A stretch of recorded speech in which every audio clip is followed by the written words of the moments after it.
The messenger has already spoken, but did you listen? What if a voice older than time itself has been whispering to humanity for millennia, shaping history, igniting empires, warning of the end? What if that voice wasn't human? Gabriel. The name is a whisper between worlds, a cipher hidden in holy texts, a presence felt in the silence before revelation. He is not a myth. He is not a metaphor. He is the most powerful force ever to cross the veil between heaven and earth. The harbinger of destiny. The bearer of messages too immense for mortal minds. And yet, no one truly knows him. He was there before kings ruled, before prophets spoke, before history carved its name into the bones of civilization. His words dictated the rise of the greatest religions, altered the course of wars, and shattered the minds of those who dared listen too closely.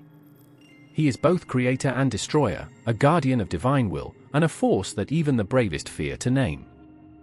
Every whisper of his name is an invocation. Every message he delivers reshapes existence.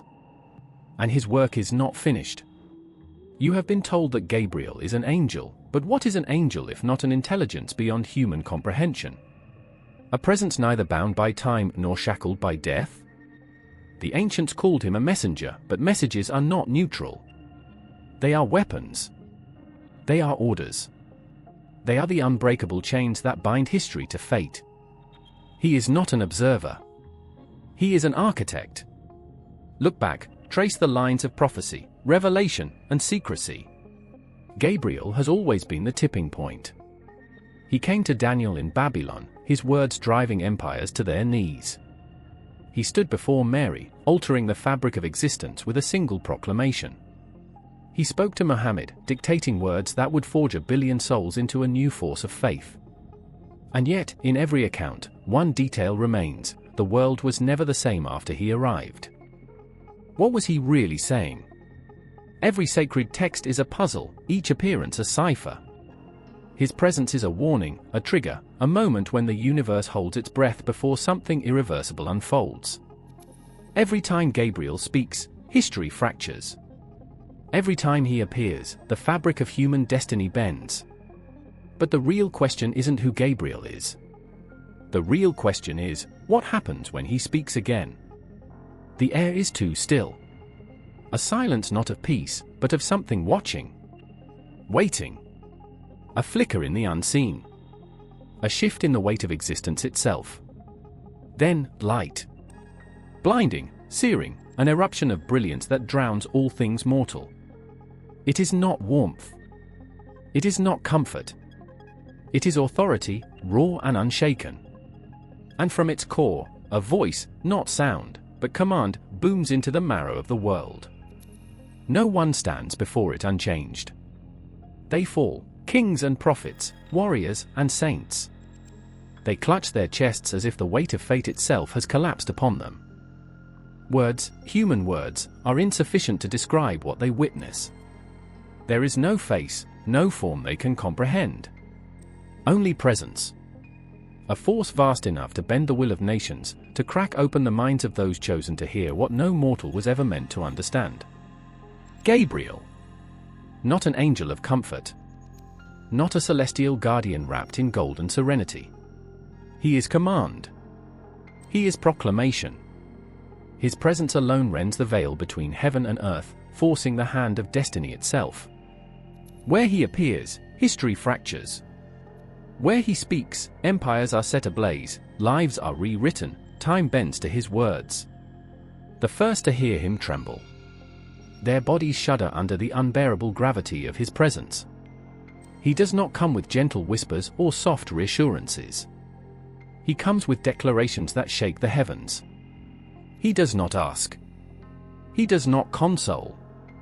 He delivers, and what he delivers is absolute. Daniel barely stands as the vision overtakes him. His breath falters, his strength evaporates. The voice, Gabriel's voice, does not comfort. It surges through him like a river of fire, scalding, purging, reshaping. Understand, O Son of Man, for at the time of the end shall be the vision. The weight of prophecy crushes down, the knowledge too vast, too terrible. And yet, he must bear it. He has no choice. Centuries later, a young girl trembles beneath an unseen force, her heart pounding like a war drum. The very air around her is alive, charged with something beyond comprehension. And then, Gabriel. His voice does not simply speak, it commands the fabric of existence. "Hail, full of grace, the Lord is with thee." In that moment, the course of humanity twists, pivots, reshapes itself around a single proclamation. She is chosen. She is marked by the decree of heaven. Nothing will ever be the same again. And in the stillness of a dark cave, a man sits alone, weary and worn by a world that has never granted him rest. But the stillness does not last. The air thickens. The unseen trembles. Then, impact. Not physical, but something greater, something more violent. A force beyond all reckoning presses against his soul. And then, the words, "Recite." It is not a request. It is law. Gabriel does not deliver messages. He enforces them. He does not merely speak, he unleashes the will of the divine. Those who hear him do not get to refuse, do not get to turn away. They are caught in the tide of something far greater than themselves, swallowed whole by the gravity of his command. Everywhere he goes, the world is reshaped. Not gently. Not slowly. His presence is a rift, a fracture in the mundane, an intrusion of the infinite into the realm of flesh and dust. He is not the harbinger of comfort, but of reckoning. And he is not finished. The air is heavy, charged with something ancient. Something immeasurable. A force that has existed since before the first star tore through the void, before the first breath of life shuddered into existence. Then, movement. Not a step. Not a rustling of wings. Something greater. A shift in the very fabric of creation, as if reality itself is exhaling in reverence. Light surges, not gentle, not warm, but violent. Blinding. The kind of brilliance that doesn't just illuminate, it commands. And within it, a presence. Not a man. Not a god. Something else entirely. Gabriel does not belong to the world of flesh and blood. He was never meant to be understood by human minds or measured by mortal scales. He is a force, an order etched into the very structure of existence, a pillar in the architecture of eternity itself. To speak his name is to invoke something older than history, something that has never once known doubt, fear, or hesitation. Above him, the throne burns, not a seat, not a place, but a force beyond reckoning. The presence that no being, no thing, could look upon and live. The origin of all, the unseen hand that shaped the seraphim, the cherubim, the infinite legions of light and fire. The celestial hierarchy, an order that does not waver, does not bend, does not permit weakness. Gabriel stands within it, forged by decree, neither rising nor falling, but holding. The messenger, the enforcer, the bridge between what is and what must be. He is not the highest. That place belongs to those who burn before the throne itself, who cry out in ceaseless, all-consuming exultation.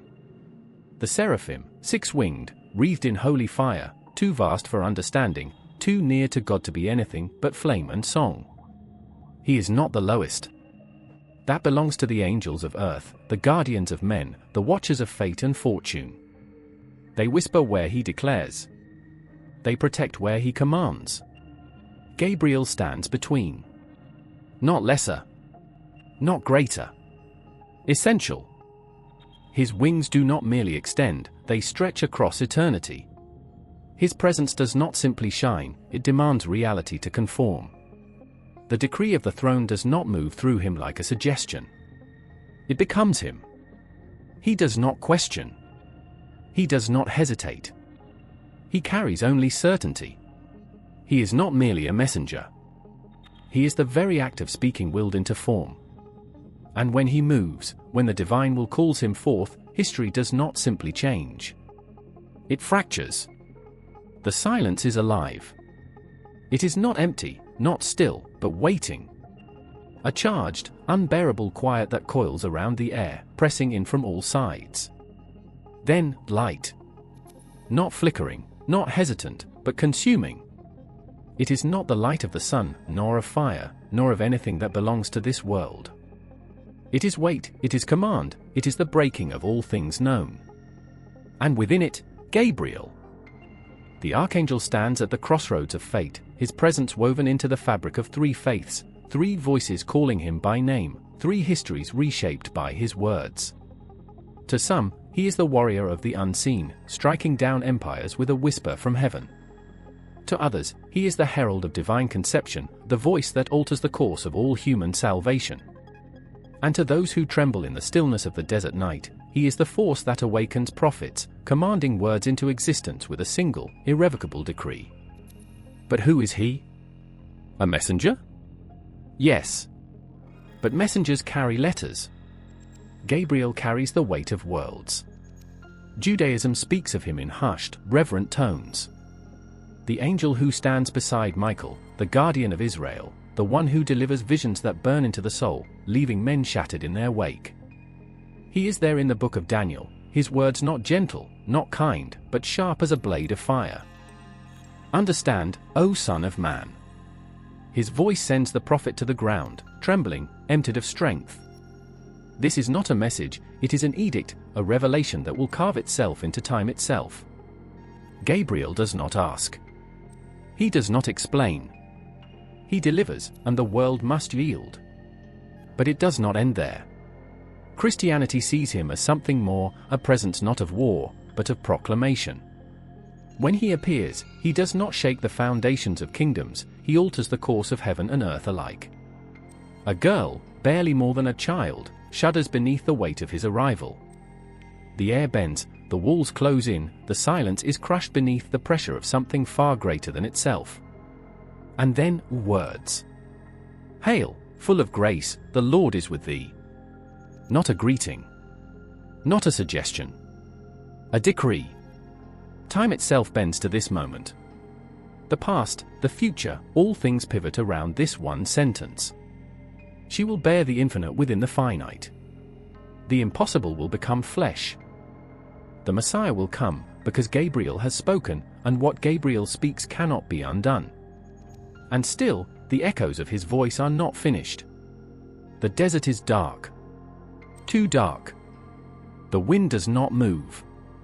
The earth does not breathe. A man sits alone, his heart pounding, his mind restless, searching, waiting, though he does not know for what. And then, impact. The air shatters. The unseen world erupts. A force, greater than anything he has ever known, collides with his very being, pressing him into the dust, crushing him beneath something more than human, more than divine, absolute. Recite. A single word. A command not of suggestion, not of persuasion, but of law. The prophet shakes. His breath catches. He does not know how. But Gabriel does not relent. This is not a request. Recite. And from this moment, from this voice, from this weight that has crashed into existence itself, a revelation is born. He is not simply an angel. Not merely a messenger. He is the force that ignites prophecy, the spark that sets scripture ablaze, the presence that bends men to the will of something far beyond themselves. Three faiths. Three voices. One name that trembles through eternity. Gabriel. The name is a blade. A force. A declaration carved into existence itself. It does not whisper. It does not ask permission. It commands. Gabriel. Say it. Feel the weight of it against your tongue, the way it shapes the air, the way it moves through the silence like something alive. This is no ordinary name. It is power wrapped in syllables, a vibration that does not fade, a sound that has echoed through centuries, cutting through time like a voice that refuses to be forgotten. It begins with Gavri, strength. But not just any strength. Not the fleeting power of kings, not the crumbling might of empires, not the brittle force of men who think they command the world. No, this is divine strength. The kind that does not waver, does not fall, does not break under the weight of eternity.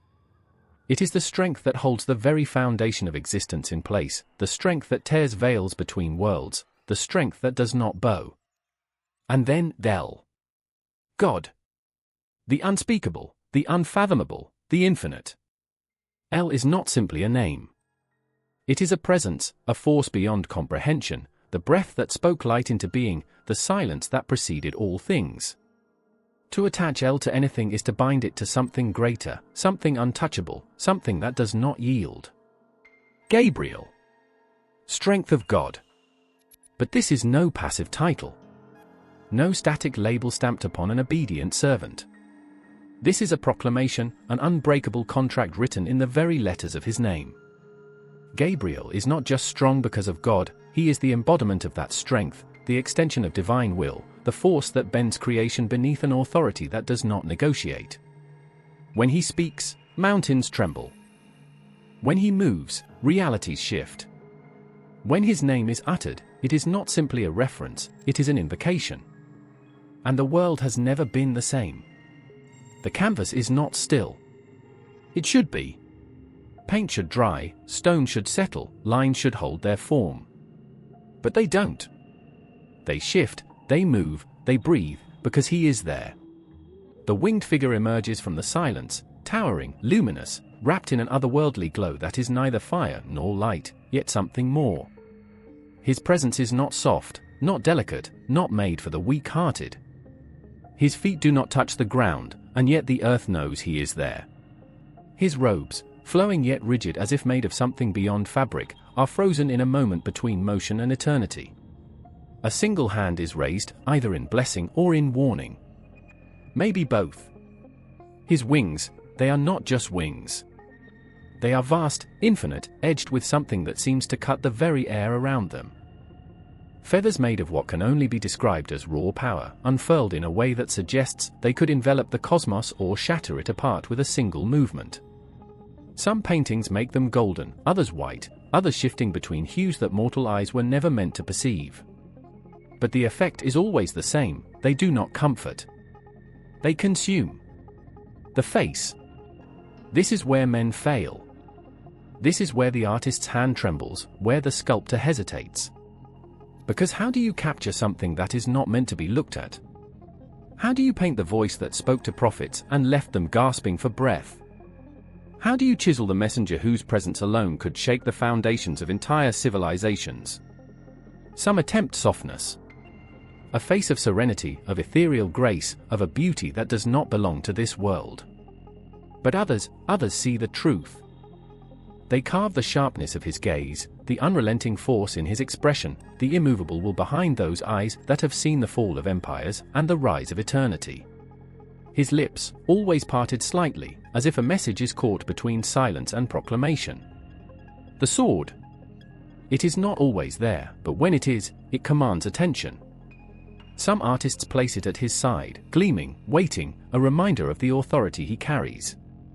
Others place it in his grasp, raised, burning, a blade that does not need flame to strike terror into those who behold it. The sword of finality, of decisions made not by men, but by something greater. And then, there is the scroll. Thin, ancient, rolled between fingers that have carried words that redefined existence itself. Letters that were never meant to be erased, never meant to be rewritten. The decree of heaven itself, the command that turns kings into dust and mortals into legends. Some paintings let it glow, others let it bleed ink, but all of them whisper the same thing: this is not just a message. This is law. He does not smile. He does not frown. He is simply there, eternal, untouchable, forever caught between the stroke of a brush and the uncontainable force of his true form. Gabriel. The candle flickers. The room is silent, save for the distant howl of wind against stone. Daniel kneels, his breath shallow, his body tense, his hands clenched into fists against the cold. His mind is a battlefield, visions of beasts, empires rising and crumbling, kings lost to time, their names drowned in the flood of history. And through it all, one question gnaws at the core of his being: what does it mean? Then, a presence. Not a whisper, not a shadow, but something more. A shift in the air, a weight that was not there before, a force that presses against existence itself. He is not alone. His pulse hammers, his body quakes, because before him stands a being not of this world. Gabriel. The name is not spoken. It does not need to be. It exists, burning in the space between them, commanding without sound. The light surrounding him is not light, it is power, raw and absolute, bending reality around it. His form is not of flesh, but of something more solid than stone, more fluid than fire. The messenger has arrived. Daniel's lips tremble, but words fail him. His strength withers like a dying flame. He is nothing before this presence. And then, the voice. Not a sound. Not a mere vibration in the air. It is a force that crashes through him, a storm of meaning that shakes his very soul. It does not rise or fall, does not waver. It is truth, spoken into existence. Understand, Son of Man. The words are not for the ears. They are for the spirit, cutting through flesh and bone, searing into his mind like fire on parchment. Visions unravel before him. A goat, a ram, kingdoms in conflict, rulers swallowed by time, dominions that believe themselves eternal but crumble beneath the weight of prophecy. Gabriel does not explain, he reveals. There is no interpretation, no debate. Only what is. And it is terrifying. Daniel collapses. His body cannot hold the weight of revelation. He trembles, face pressed against the ground, gasping like a man drowning beneath unseen waves. This is no dream. This is reality, undeniable, unstoppable. Gabriel stands unmoving, untouched by time, his expression unreadable. He does not comfort. He does not console. He delivers. That is his purpose, his function, his unbreakable duty. The will of heaven moves through him like a current that does not yield. Then, he is gone. No retreat. No farewell. One moment he is there, towering, monolithic, his presence suffocating the air itself. The next, emptiness. The room is smaller now. The candle still flickers, unchanged. And yet everything is different. Daniel is left alone with the weight of prophecy crushing his chest. His mind spins, his body shakes, his soul aches beneath the revelation. Nothing will ever be the same again. Gabriel has spoken. And the world must bow. The air hums, thrumming like a taut string, vibrating with something unseen yet undeniable. This is no earthly battlefield, there is no blood in the dust, no steel clashing against steel. This war is older than time itself. A silent command ripples through the heavens, and the celestial hosts stir. Not with the clatter of armor or the stomp of boots, but with a power that does not need to be announced. They know. Every angel, every warrior of the divine court, knows. And at the center of it all stands Gabriel. Not at the front, no, that place belongs to another. Michael, the warrior, the sword of God, the one who casts ruin upon the rebels and carves victory into the bones of those who defy heaven. But Gabriel is no less a force. He does not march, he commands. He does not fight, he declares war. The voice that has delivered prophecy, the voice that has brought kings to their knees and torn through the illusions of men, that same voice now calls the hosts to order. He raises a hand, and the cosmos trembles. What mortal armies fight with weapons, Gabriel fights with words. And when Gabriel speaks, existence obeys. The celestial court is not a place of debate. It is not a hall of indecision or whispered counsel. It is where decrees are made, where fates are sealed, where reality bends beneath the will of the Almighty.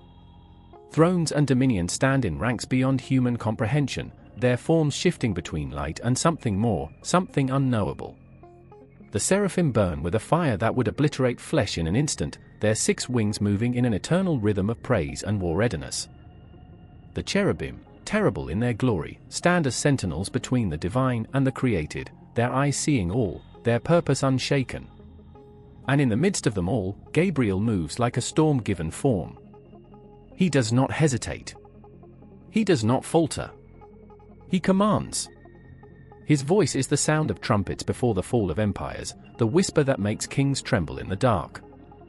He speaks, and the will of heaven is set in motion. A battle is coming. not a skirmish, not a clash of mere mortals, but a war that stretches across the ages, a war that is both already won and yet still being fought. The forces of rebellion gather in the void, led by the one who once stood among them, the one who once bore light but now carries only ruin. Gabriel does not raise a blade. He does not need to. He speaks the order, and heaven moves. The angel of judgment and mercy, Gabriel's dual nature in Jewish thought. Write about this section of the article in 1,000 words with raw emotion and spine-chilling intensity. Make it impossible to stop reading. Every sentence should pull the reader deeper, gripping their heart and soul. 1. Begin with a striking, unforgettable moment, a thought-provoking scene, an intense action, or an eerie silence that foreshadows what's to come. The opening should jolt the reader into the moment, making them feel as if they are standing inside the story. 2. Infuse emotion into every word, let the reader feel the tension, the fear, the heartbreak, or the overwhelming joy. Every heartbeat should echo through the sentences, every breath should be heavy with anticipation. 3. Keep it simple, yet powerful, use easy-to-understand words so that anyone can feel the weight of the story without stumbling over complexity. 4. Layer subtle clues, hints that tease the mind, details that whisper something ominous or promising without revealing too much too soon. 5. No conclusions, no summaries, this is a continuous flow of emotion and tension. The story shouldn't end, it should transition seamlessly into the next section, creating a loop that keeps the reader hooked. 6. Vary the rhythm, slow, reflective moments should build tension, while bursts of intensity should hit with full force, creating an emotional rollercoaster. 7. Stick to the section, no unnecessary context, no backstory unless it's woven into the moment.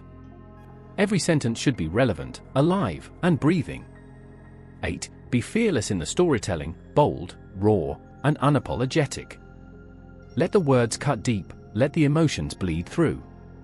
Avoid using these words, we delve into, unlock the secrets, join us on a journey, deep, delve, dive, embark, journey, discover, explore, picture this, unravel, embrace, picture, get ready, realm, unravel the secrets, in this realm, let's dive in, imagine. Don't write any headings. This isn't just writing, it's an experience. Make the reader feel everything. The silence before judgment is always the most terrifying. It is the kind of silence that swallows sound, that presses against the ribs like a vice, that makes even the air hesitate before it dares to move. In that silence, hearts thunder. Breath quickens. The condemned already know. And then, he arrives. Gabriel does not walk. He does not descend with the slow grace of a monarch or the hesitancy of a messenger unsure of his purpose.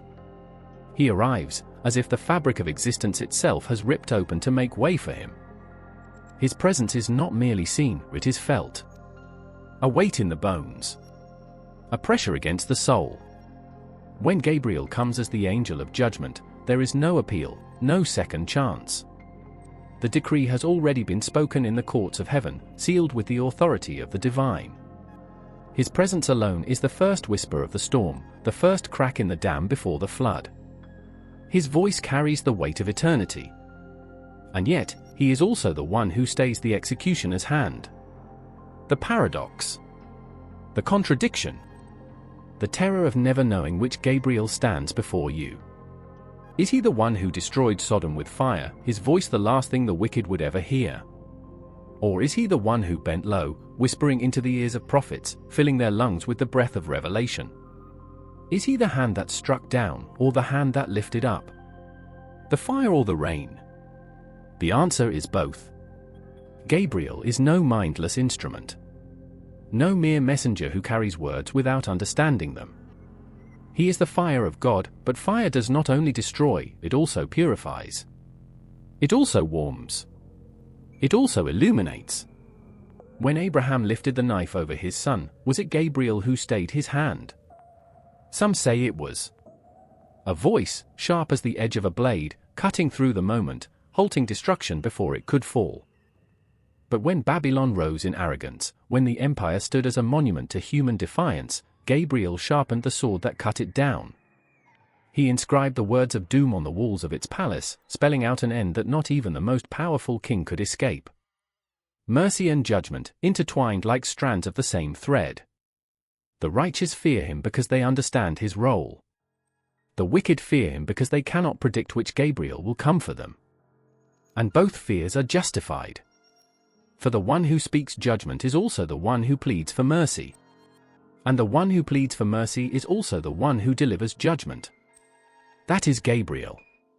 The candle flickers violently, though there is no wind.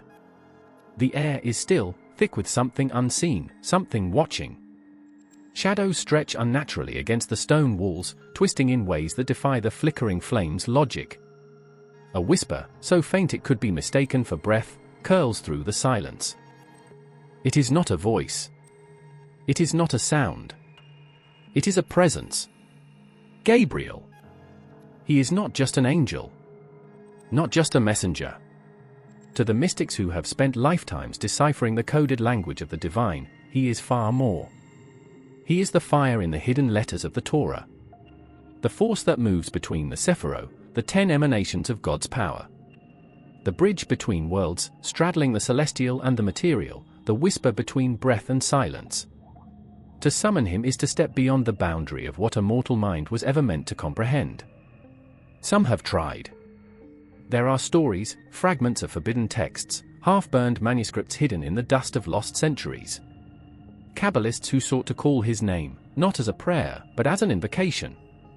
They wrote in sacred ink, letters not meant to be spoken aloud, each stroke carved with trembling hands, knowing that one mistake, one flaw in the script, could shatter the barrier between what is holy and what is forbidden.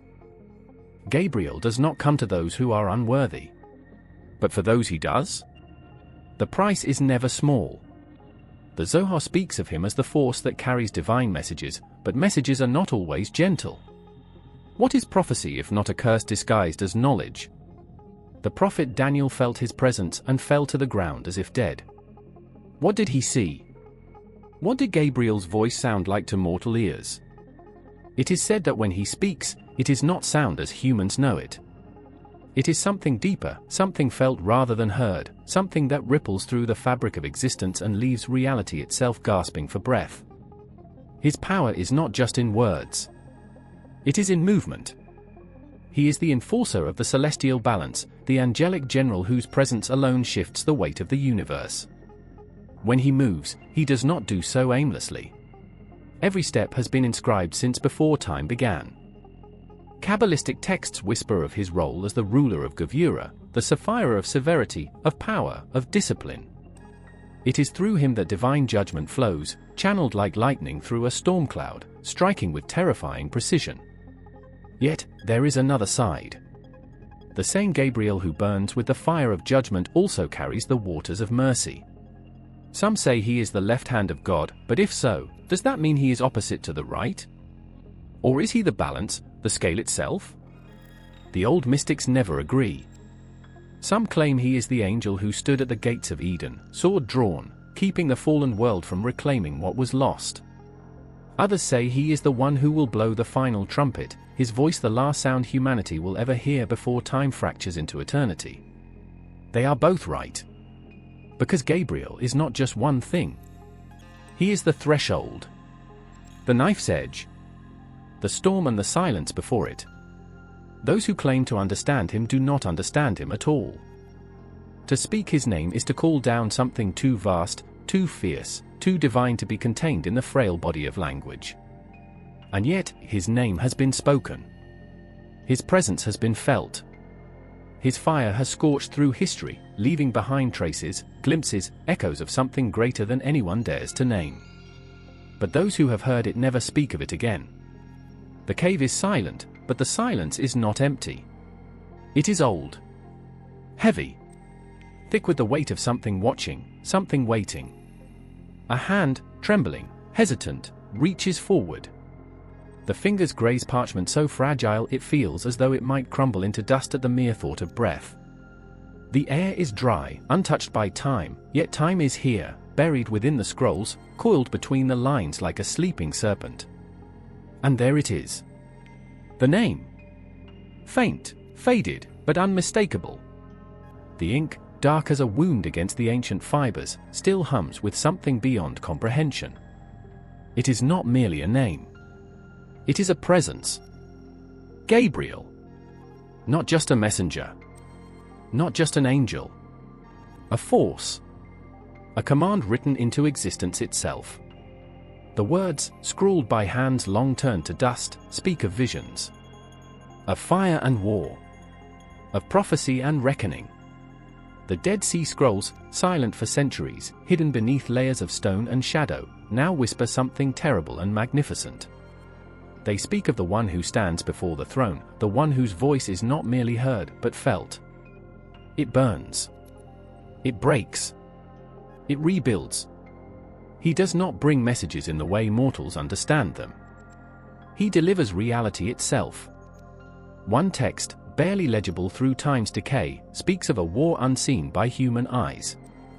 Celestial armies clashing in the void beyond understanding. The heavens trembling under the weight of something inevitable. Gabriel is there, not as an observer, but as the blade, the voice, the herald of judgment itself. Another passage, riddled with gaps, torn by time but still gasping for breath, hints at something more. Something that was never meant to be spoken aloud. A prophecy, unfinished. What was it? What was written before the ink faded, before the parchment frayed, before silence swallowed it whole? Some scholars claim it speaks of a Messiah. A figure who will rise, not in peace, but in fire, with Gabriel at his side, not merely as a guide, but as something more. A catalyst. A storm given form. But others, those who have spent lifetimes studying the fragments, the cryptic phrases hidden between the lines, fear something else. Something unspoken. Because Gabriel does not only announce beginnings. He announces endings. And if the scrolls are right, if the remnants of those forgotten words still carry the weight of what was once foretold, then his voice has not finished speaking. The candle flickers. The flame bends as if bowing to something unseen. The air shifts, not a breeze, not a draft, but a presence. Heavy. Unmistakable. Mary's breath stills. The silence is thick, humming with something just beyond the reach of understanding. The room is small, walls of stone absorbing the weight of what is about to unfold. She is alone. And yet, she isn't. A shadow moves, though there is no source. A brightness forms, not like fire, not like sunlight, but something sharper, something that doesn't belong to the world of men. The glow takes shape. Expands. A figure stands where there was nothing before. The voice, when it comes, is not a sound but a force. Hail, favored one. The Lord is with you. The words strike like thunder wrapped in velvet, terrible and beautiful, overwhelming yet filled with an aching gentleness. Mary cannot breathe. She cannot move. Fear coils in her chest, tight and unrelenting. Her pulse pounds against the silence. Do not be afraid. As if fear is something that can simply be discarded. As if the weight of this moment, the magnitude of what is happening, can be anything but earth-shattering. She stares at the being before her. The glow does not fade. The presence does not shrink. This is not a man. This is not of this world. You will conceive and bear a son, and you shall call his name Jesus. It is not a request. Not a possibility. It is a certainty. A declaration spoken from the very breath of heaven itself. She opens her mouth, but her voice does not come. How does one question an angel? How does one speak when faced with something so absolute? But her thoughts scream, how? How can this be? The answer is neither explanation nor reassurance. The Holy Spirit will come upon you. It is a command written into existence. A decree that cannot be undone. She knows, somewhere, deep within her bones, that nothing will ever be the same. Gabriel stands before her, radiant and unyielding, the very embodiment of divine will made manifest. He does not bargain. He does not waver. He does not bring options. He brings truth. And yet, beneath the overwhelming power, there is something else. Something quiet. A waiting. Because this moment, for all its weight, is not forced. Mary must answer. The cosmos holds its breath. The angel does not press. He does not demand. He delivers the message, and now or he waits. For her, yes. For the word that will shift the balance of existence itself. And when she speaks, when her voice, though trembling, rises into the silence with a single, unwavering assent, Gabriel does not linger. He does not fade. He vanishes. As suddenly as he arrived. The glow is gone. The room is empty. But the air still crackles with something beyond the reach of mortals. The candle flickers once more. And nothing will ever be the same. The night is restless. The wind moves in sharp, hushed currents, twisting through the streets of Bethlehem like an unseen whisperer. The town is overflowing, shadows shifting against torchlit walls, voices carrying in fragments, the scent of dust and animals thick in the air. Somewhere, a child cries. Somewhere, footsteps move too quickly, too heavily. There is urgency. There is exhaustion. And beneath it all, something unseen trembles, an anticipation, a shudder in the fabric of existence itself. Gabriel watches. Not from the streets. Not from the rooftops. Not from any place the human eye can perceive. He does not belong to this world, but he is here. The command was given. The decree spoken into the bones of time itself. And now, it is unfolding. He had delivered the message to Mary. He had seen the weight of it settle behind her eyes, had heard the unsteadiness in her breath, the quiet tremor in her voice as she accepted what no human mind could fully comprehend. She had carried the promise within her ever since, bearing the impossible, holding eternity within her mortal frame. Now, it is time. The stars are shifting. The heavens quiver. The night is on the precipice of something it has never known before. A stable stands at the edge of the town, hidden in the quiet corners where no one looks twice. It is small, crude, meant for beasts, not for the entrance of divinity. And yet, this is where the moment will happen. Not in a palace. Not in a temple. But here. Gabriel moves without moving. Sees without eyes. The veil between worlds is thin tonight, trembling at the edges, barely containing the weight of what is coming. The other angels are watching, waiting. The great celestial host stands at the ready, unseen by human sight, but their presence is suffocating. Because when this child enters the world, it will never be the same. Mary's pain rips through the silence. A sharp, raw sound, human, fragile, real. The agony of birth, the breaking of flesh, the blood, the exhaustion. She is bringing forth the infinite, and the infinite is pressing through her mortal frame, wretched and miraculous all at once. Gabriel does not interfere. He does not ease the suffering. This is a moment that must happen in full, the pain, the labor, the cost of carrying something so much greater than flesh. He watches, unseen, his presence neither comfort nor burden. Then, the cry. It shatters the night. Small. Sharp. Final. And in that instant, everything changes. The king has entered his creation, not robed in majesty, but wrapped in blood and writhing in the arms of his exhausted mother. The word has taken its first breath of the very air he once spoke into existence. Gabriel does not tremble. Angels do not tremble. And yet, something inside him tightens, something unspoken, something unreadable. Then, the heavens burst open. A ripple through reality itself. A tearing of the unseen. The sky splits in a way no human can perceive, and the celestial army steps through.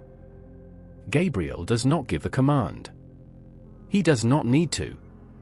The host has waited for this. They have waited for centuries, for millennia. And now, they proclaim. Glory to God in the highest, and on earth peace, goodwill toward men. The sound is not of this world. It is not mere voices, it is a force. A declaration that ripples through time, through the bones of creation, through the very breath of existence. The shepherds are the first to hear. lowly men, unworthy in the eyes of the world, startled from their quiet, uneventful night by the piercing radiance of beings who do not belong in their reality. They are terrified. They should be. Gabriel watches as one of his own steps forward, the light of heaven still burning in his form. Do not be afraid. The words are spoken, but fear does not fade. Fear never fades in the face of something so utterly beyond comprehension. But the message continues. A child is born. The Savior. The shepherds listen. The message sears itself into their minds, their hearts. They will not forget. They cannot. The weight of it is too much. Gabriel knows. But tonight, there is no sorrow. No mourning.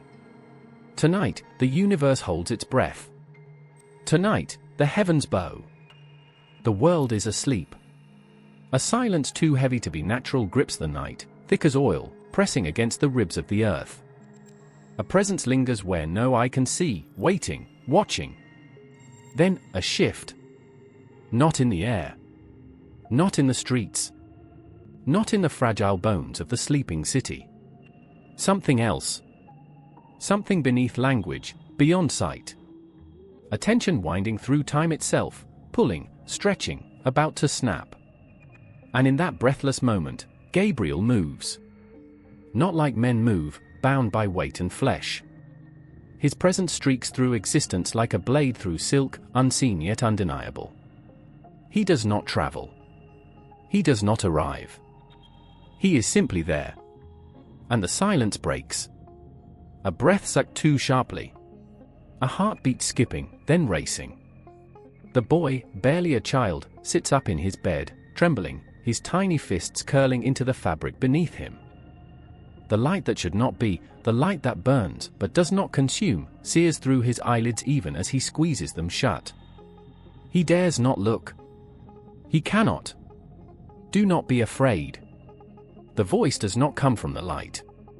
It comes from within him, from the marrow of his bones, from something deeper than flesh. It knows him. Knows his name, his fears, the way his fragile frame quivers beneath the weight of an unseen world pressing too close. But he cannot answer. Gabriel waits.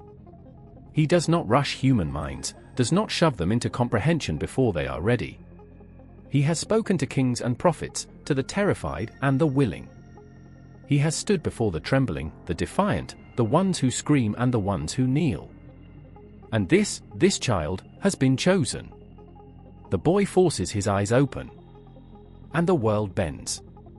He sees, yet does not see. He understands, yet his mind reels at the sight of something so utterly beyond him. Wings, yet no wings. Form, yet formless. A presence that drowns out the air itself. Gabriel does not move, and yet the very essence of the room trembles around him. The walls hum, the bedposts quake, the ground itself seems to lean toward him. You will write what is given to you.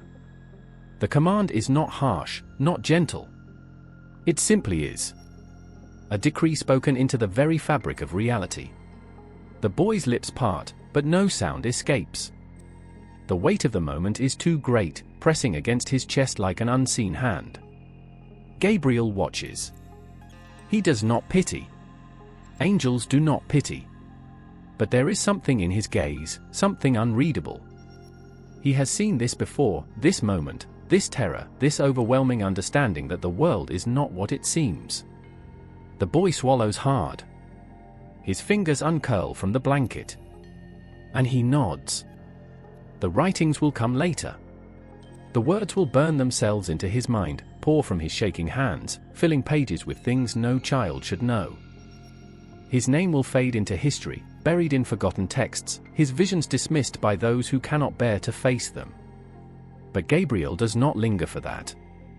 His task is done. And he is gone. But the boy is not alone.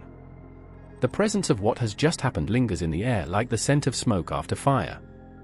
His skin hums with something electric, something not meant for flesh. He gasps, clutches his chest, his small body racked with something too immense to name. And he begins to write. The apocryphal accounts will speak of this. Not in full, never in full. Some words will be lost. Some texts buried. Some visions too terrible to be spoken aloud. But they will persist, whispered among the few who listen, scrawled on ancient pages, telling of a messenger who walks between worlds. Gabriel does not fade from history. He is carved into it. He is there when Enoch is taken. When the man of fire and prophecy is lifted from the earth, when the boundary between the mortal and the divine is shattered, when the impossible becomes real. He is there when Daniel's visions tear through time itself, when kings tremble at the writing on the wall, when the future is unfurled like a banner of war before human eyes. He is there when Mary's name is spoken into eternity. When a young girl in an ordinary town finds herself staring into the impossible, her breath shallow, her heart hammering against the walls of her ribs. He sees the way her fingers clutch the fabric of her dress, the way her lips part in a wordless gasp, the way her very soul quakes. Do not be afraid. The same words. Spoken again. Spoken through centuries. Spoken through trembling bodies and fragile minds, and those who will never understand the weight of what has just fallen into their hands. Gabriel does not change. The message does not change. But the world does. The apocryphal texts will whisper of his hands in the unseen, of his voice speaking in the spaces between time. Some will believe. Some will burn the writings, tear the pages, silence the words before they can spread. But truth is not bound to ink and parchment. Truth is a presence in the dark. A whisper in the quiet. A messenger standing at the edges of sight, waiting, watching, speaking to those who are willing to hear. Gabriel does not need history to remember him. He was there before it began. The veil between the worlds is thinner than it seems. Not torn, not broken, thin. A fragile breath of space, a whisper of separation. And when it stirs, when something moves beneath it, when the weight of an unseen presence presses against existence, the human soul knows. It doesn't understand, but it knows. The silence before an angel speaks is not empty. It is heavy, charged, thick with something beyond human comprehension. And when Gabriel stands before the world, the silence is a warning, a wound in time itself. Then, the voice. Not a sound. Not something that vibrates through air and bone. A force. A command that does not beg to be understood, but forces itself into existence, tearing through consciousness like lightning through the sky. I am Gabriel. There is no question of what he is. No doubt, no hesitation. Gabriel does not falter, does not second guess, does not waver between mercy and command. He stands at the burning edge of divine will, the sharp line between revelation and destruction. To some, he is the herald, the voice that bridges the abyss between heaven and earth. To others, he is the storm, the executioner of prophecy, the terror that stands before the trembling and demands that they listen. But he is neither and both. He does not carry messages the way men carry letters, passive and waiting for the sender's will to be done. He embodies the word, becomes it, speaks it into reality. He is not an observer of divine will. He is its hand. And when he moves, the world bends. The ancients wrote of him with trembling hands, with minds that could not fully grasp what they had seen. Some called him the angel of judgment, the one who raised cities with fire and shattered the illusions of kings. Others whispered of him as the guardian of mercy, the one who stood at the side of the broken, the messenger who carried words too holy for human tongues. Which is true? Gabriel does not answer. The church would speak of him in hushed tones, layering him with meaning, crafting a theology that stretched between terror and grace. Some saw him as the voice of divine compassion, sent not to destroy but to guide.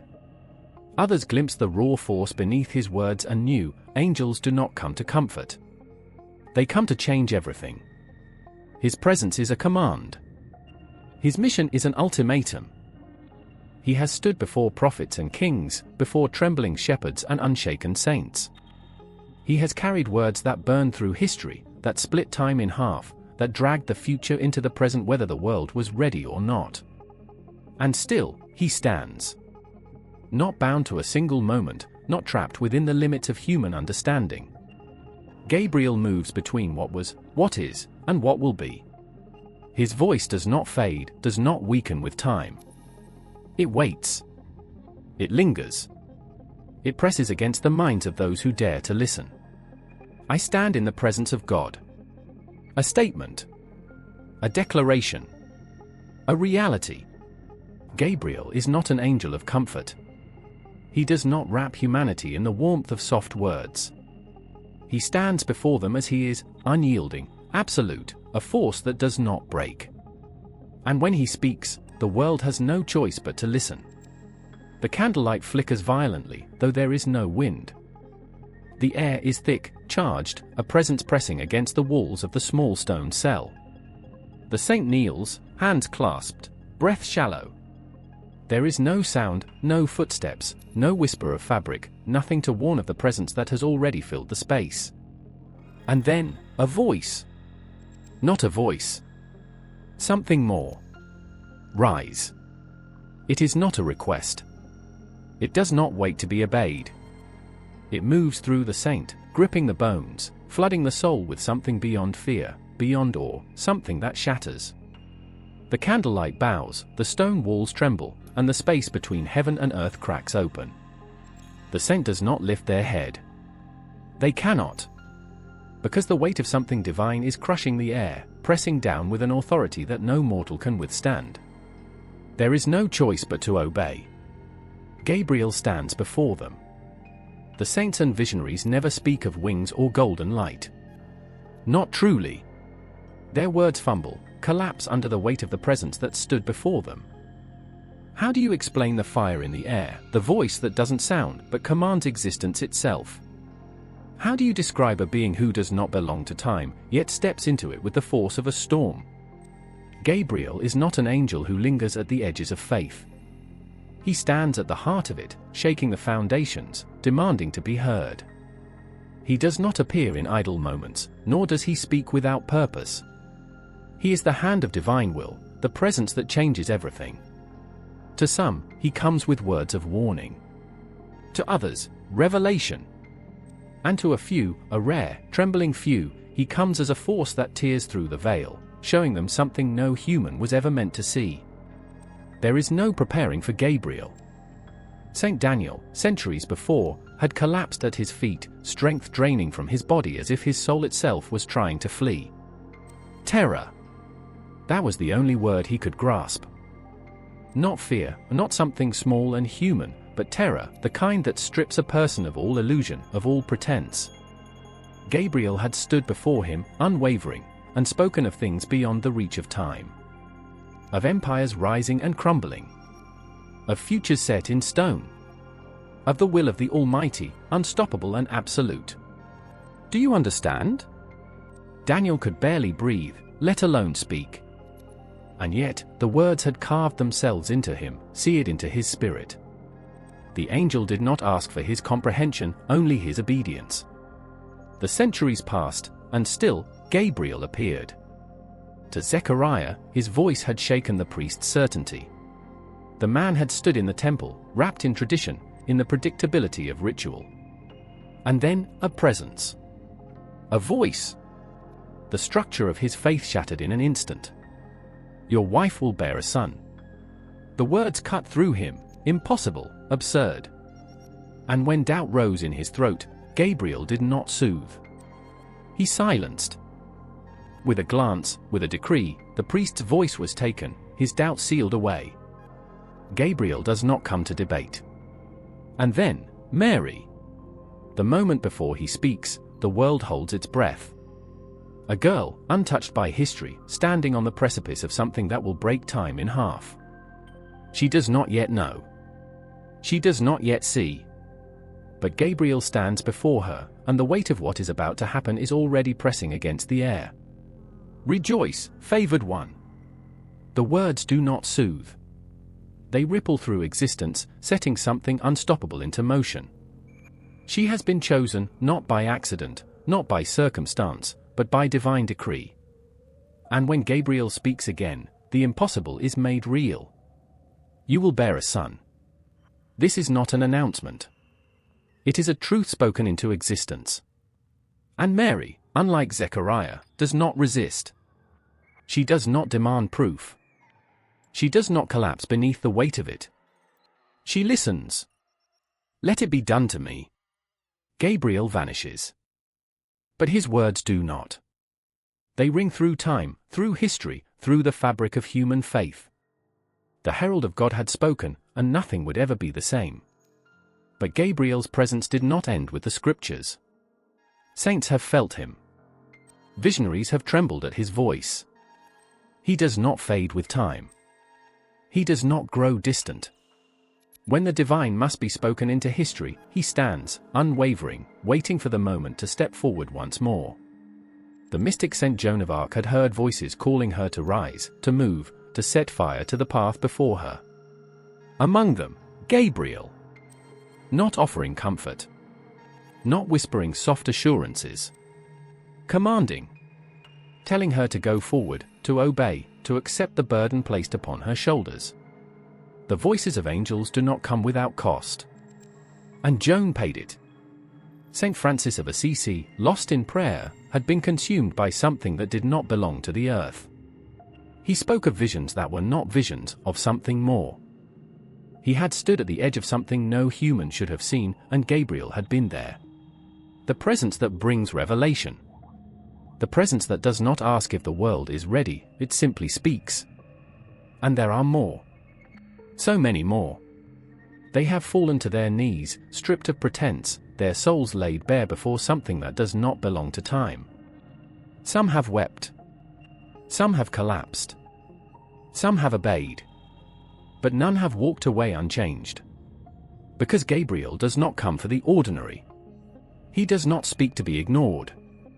He does not appear for those who will simply continue as they were. He brings fire. He brings prophecy. He brings the voice of the Almighty into the world, and when he does, nothing stays the same. The cave is silent, but the silence is not empty. It presses. Thick. Crushing. Muhammad sits alone, the weight of solitude a familiar presence, but tonight, something is different. His breaths are slow, measured, though his heart betrays him, hammering against his ribs. There is no sound, no wind, no rustle of the desert beyond. Just the waiting. The stillness. And then a force. It does not approach, it erupts. The air is torn open, the silence shattered. He cannot see it, but he feels it. A presence, vast, ancient, overwhelming. The cave is no longer his own. Every muscle locks, every inch of his soul screams, but there is nowhere to run. Something is here. And then, the voice. Read. It is not a question. It is a command that does not pass through the air, it seizes. It wraps around his very being, pressing, demanding. His breath is gone, his body is shaking, his voice fails. I cannot. But refusal is not an option. The presence does not retreat. It does not yield. It closes in, pressing harder, folding over him like the weight of the heavens itself. It is not anger, it is something greater, more consuming, more absolute. The command comes again, relentless.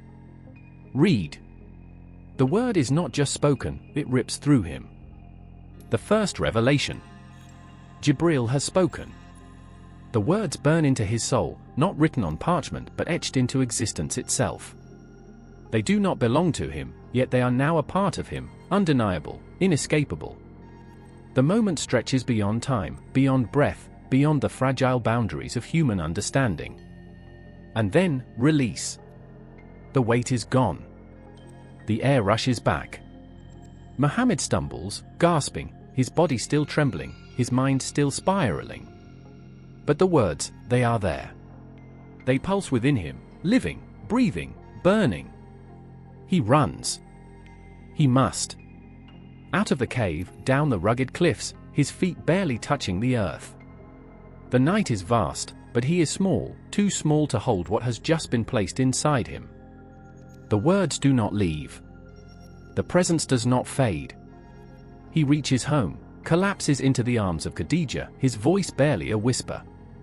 "Cover me. Cover me." Because the cold is not of the night, it is the aftershock of something far greater. But this is only the beginning. Jibril does not fade into the darkness. He does not return to silence. He is the bearer, the messenger, the unrelenting force that bridges heaven and earth. And Muhammad, whether ready or not, has been chosen. The revelations come again. And again. And again. They strike like thunder, they fall like fire, they reshape the world. In the stillness of the desert, in the chaos of the city, Jibril appears.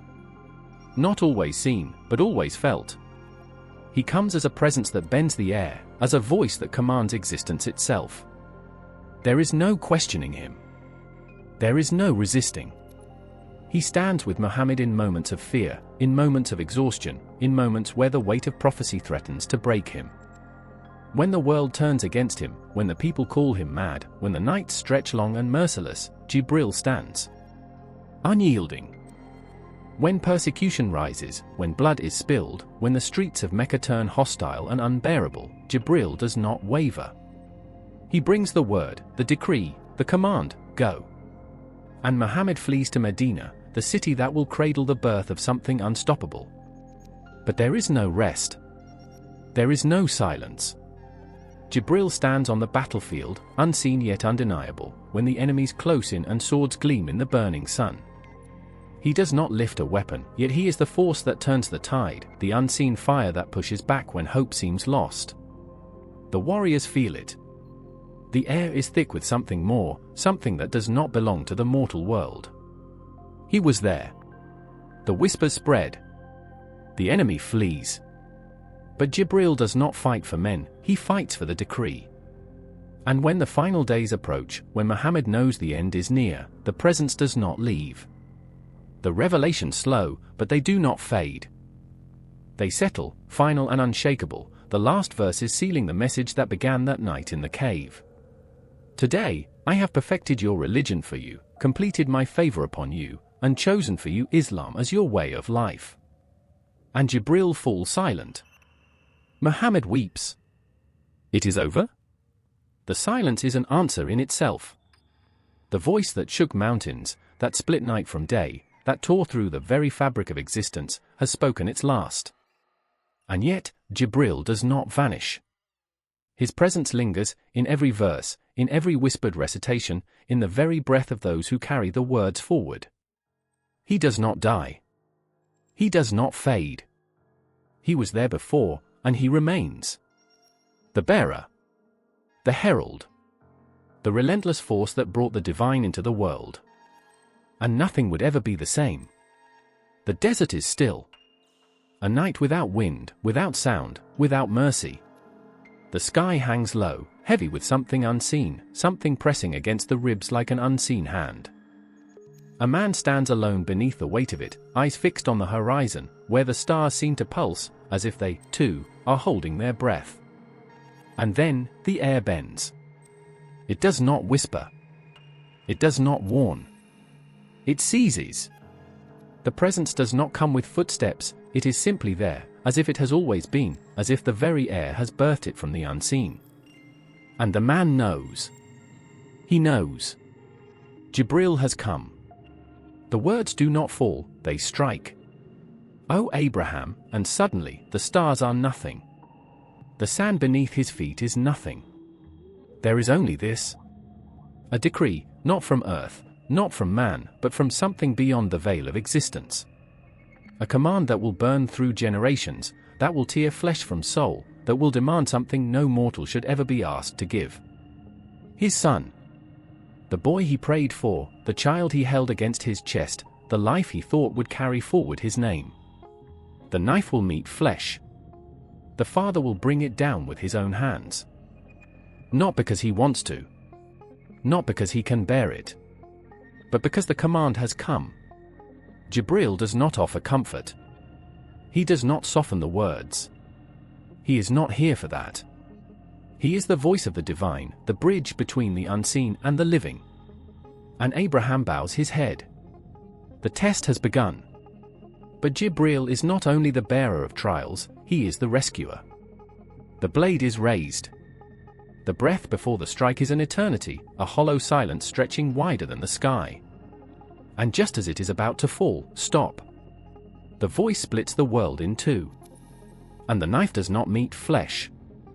A ram appears, a sacrifice given in place of the boy, and the father exhales a breath that will never leave him. A test passed. A covenant sealed. A moment that will be spoken of until the end of time. But Jibril is already gone. Because he is never meant to stay. The centuries turn, and the sands shift beneath the feet of another prophet. This one stands before fire, a fire that does not burn. He is weary, a shepherd who once fled the wrath of a kingdom, but the voice that calls his name will not be ignored. Moses. He turns. The flames leap, yet the branches remain untouched. His breath is shallow, his body tense. He should run. He should kneel. And then the presence comes. Jibril does not step from the shadows. He is not seen at all. But his voice fills the space. It bends the air, curls through the flames, lingers in the pulse of existence itself. Go to Pharaoh. The words are not a request. They are an avalanche, a decree that will break chains and drown tyrants. Moses tries to protest, but there is no arguing against what has already been written. He grips his staff, his knuckles white, his heartbeat a storm. The exodus begins. And Jibril moves unseen, weaving through history, through the rise and fall of kings, through the trembling hands of prophets who never chose this path, but could not refuse it. A young boy sits alone beneath the vastness of the night, the scent of wolves still lingering in the air. His brothers are gone, the betrayal still raw, the pit where they left him now nothing but a memory carved into his bones. But he is not abandoned. Joseph. The name carries through the silence, soft yet unshakable. A presence stands unseen, watching, waiting. The boy does not know it yet, but his future has already been set in motion. Jibril will walk with him into slavery. Jibril will stand with him in the prison cell. Jibril will rise with him to the throne. Because every fall is part of the ascent. And then, in the belly of the beast, in the suffocating dark where the air is thick with salt and decay, another man waits. The sea has swallowed him whole. The weight of the waters crushes. Jonah does not breathe. He does not think. He simply exists in this endless night, a speck in the abyss, a whisper in the silence. His sins press against him heavier than the sea itself. And then, light. Not of the sun. Not of fire. Something else. The presence does not speak, yet Jonah feels it as surely as the walls of the beast around him. A force that does not belong in this world, yet has shaped it from the beginning. Jibril is here. Not to command. Not to condemn. But to deliver. And suddenly, the waters part. The darkness trembles. The prophet breathes again. Because it is not death that has come for him tonight. It is mercy. The presence fades. The shore appears. And Jonah will walk again. But Jibril is not finished. He will never be finished. Because he is the one who bridges the heavens and the earth. The one who bends time, who stands in the presence of the Almighty, who speaks with the force of eternity itself. He is the one who has walked beside every prophet who has ever lived, and will stand with the last. Even when men fail, even when kingdoms crumble, even when faith wavers, he does not falter. Because he was there before the beginning. And he will be there at the end. The night is thick with silence. A silence that does not rest, does not soothe, it watches. The sky hangs like a curtain of black silk, untouched by moon or cloud, vast and endless, as if something waits just beyond it. The world is asleep. But not him. He kneels on the cold ground, breath shallow, pulse unsteady, expecting nothing, but feeling everything. There is no sound but the quiet tremor in his chest, no movement but the slow rise and fall of his breath. A weight lingers in the air, pressing against his skin, his ribs, his soul. Something is here. The wind does not shift. The earth does not quake. But the moment is split. It is no longer just night. The presence does not come with footsteps. It does not descend, does not approach. It is simply here. A force that bends the air, thickens the silence, presses against existence itself. And before the mind can grasp it, before reason can rise to meet it, the voice. Read. The word is not spoken, it commands.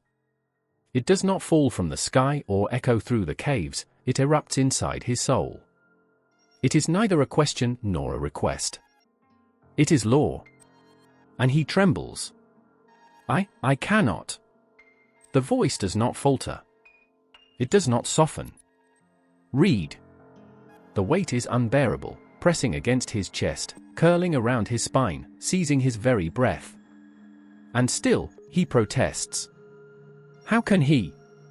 He is not one of the scribes, not one of the learned, not one who knows the letters and the ink and the scrolls. He is a man of the desert. A man of silence. A man of dust. But the voice does not yield. Read. The force of it crashes through him, burning, shaping, carving the unseen into his very bones. And suddenly, he does. The words are not his, yet they flow as if they were carved into his being since the beginning of time. The words of the divine. The words that will reshape the world. The words that will break empires and build faiths and turn the hearts of men to the heavens. And when he lifts his gaze, when he dares to see, Jibril stands before him. A being not of flesh, not of this earth, not of anything that can be named.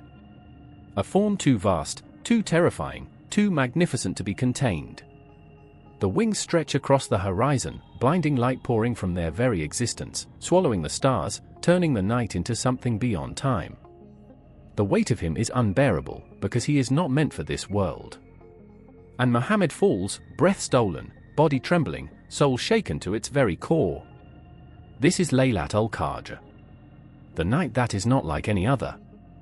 The night when the decree is set, when the destinies of men are sealed, when the veil between the heavens and the earth trembles.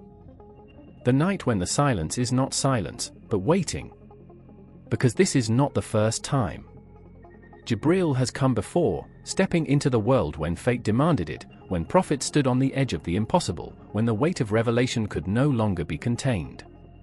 He has spoken to Abraham, to Moses, to Jesus, to every soul chosen to bear the unbearable. But tonight, he does not stand before kings. Tonight, he stands before a man who was not raised in the courts of Pharaoh, who was not trained in the temples, who was not sought out by scribes or priests.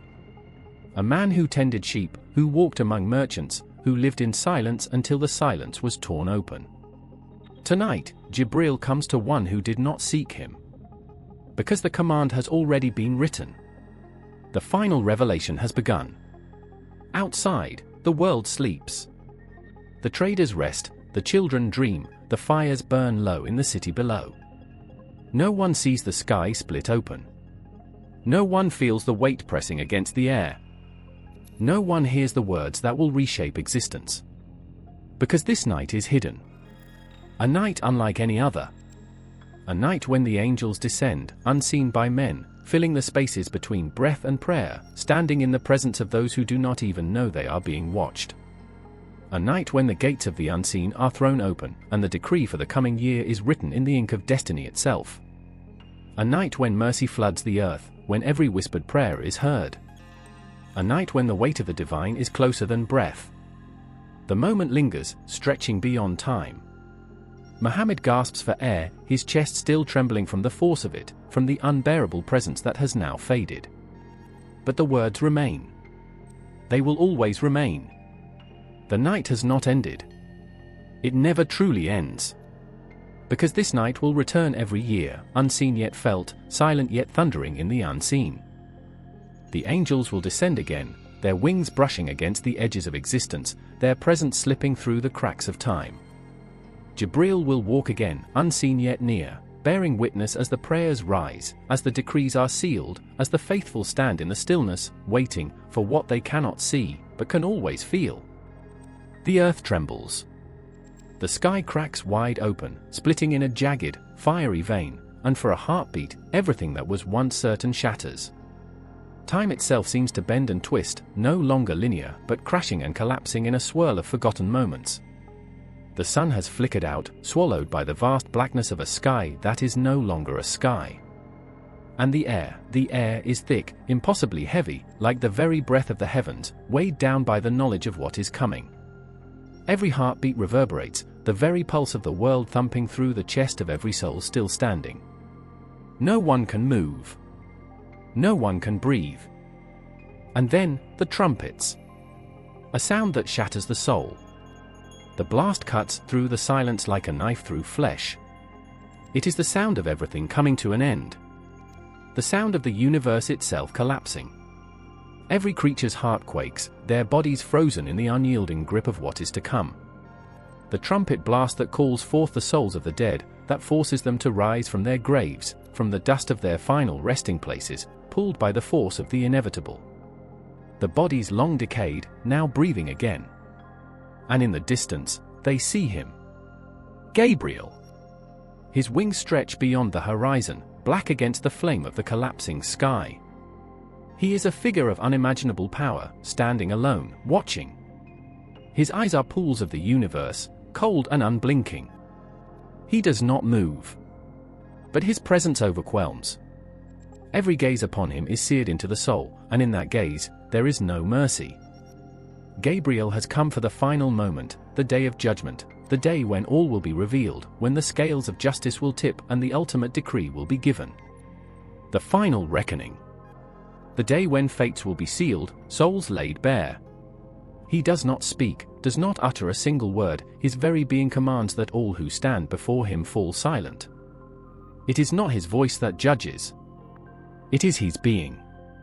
The weight of his presence presses against the hearts of every living thing, every soul, every spirit that stands in the balance. He has come to weigh the deeds of the living, the dead, the forgotten. His wings are black as night, and the light that flickers within them is a fire, a flame that burns with the heat of truth. His gaze pierces through to the soul, seeing all that was hidden, all that was left unsaid, all that was kept in the dark corners of the heart. There is no place to hide. No excuse to offer. No plea to be heard. The earth quakes again, and the seas churn, rising like a tidal wave that will consume all. Those who stand, they are nothing. The vastness of the event has dwarfed them, and Gabriel stands above them, his wings towering, overwhelming. Every breath they take is a struggle against the enormity of the world breaking apart, every moment an eternity of terror. Gabriel stands silent, a witness to all that was, all that is, and all that will ever be. His silence is absolute. But the trembling continues. The skies part further, and the moon turns red, flooding the earth with an eerie light that seems to come from nowhere.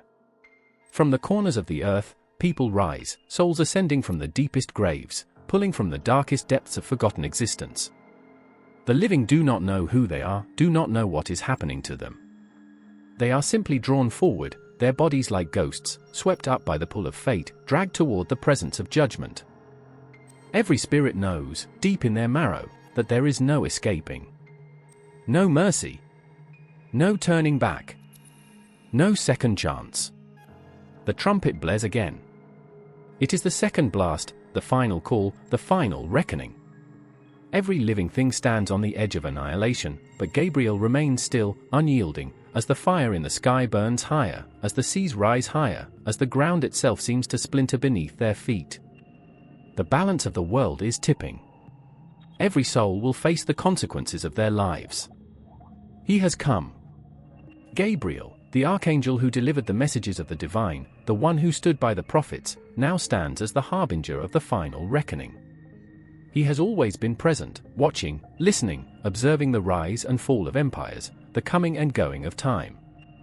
His every action, every whisper, every task, has been a piece of the grand design, a piece of the puzzle. But now, in this moment, he is not just the messenger. He is the final witness. He does not need to speak. The very weight of his presence is enough. The truth will come. In a moment of breathtaking clarity, every soul will see everything. Every sin, every kindness, every misstep, and every triumph, all of it laid bare before the blazing light of the divine. It is inevitable. And Gabriel, unblinking, stands in the midst of it all. He knows this moment will pass, just as all moments do. But there is no turning back. There is no salvation, no plea, no bargaining. Only truth. And in that truth, every soul will tremble. Some will rise to the gardens of paradise, their hearts cleansed, their actions pure. Others will fall, slipping into the abyss, lost forever in the darkness they chose.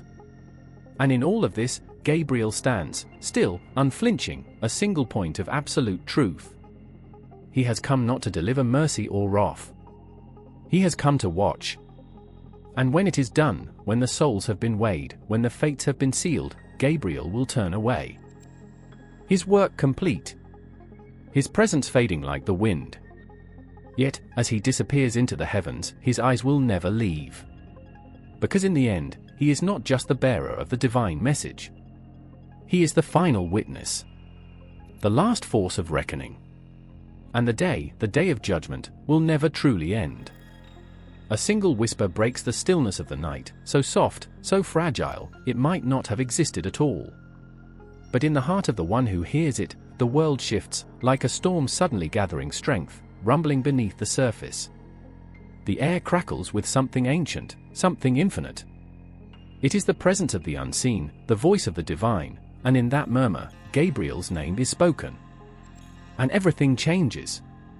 In the deepest silence, in the darkest corners of the heart, Gabriel waits. He does not come in the flash of light or the deafening thunder that shakes the heavens.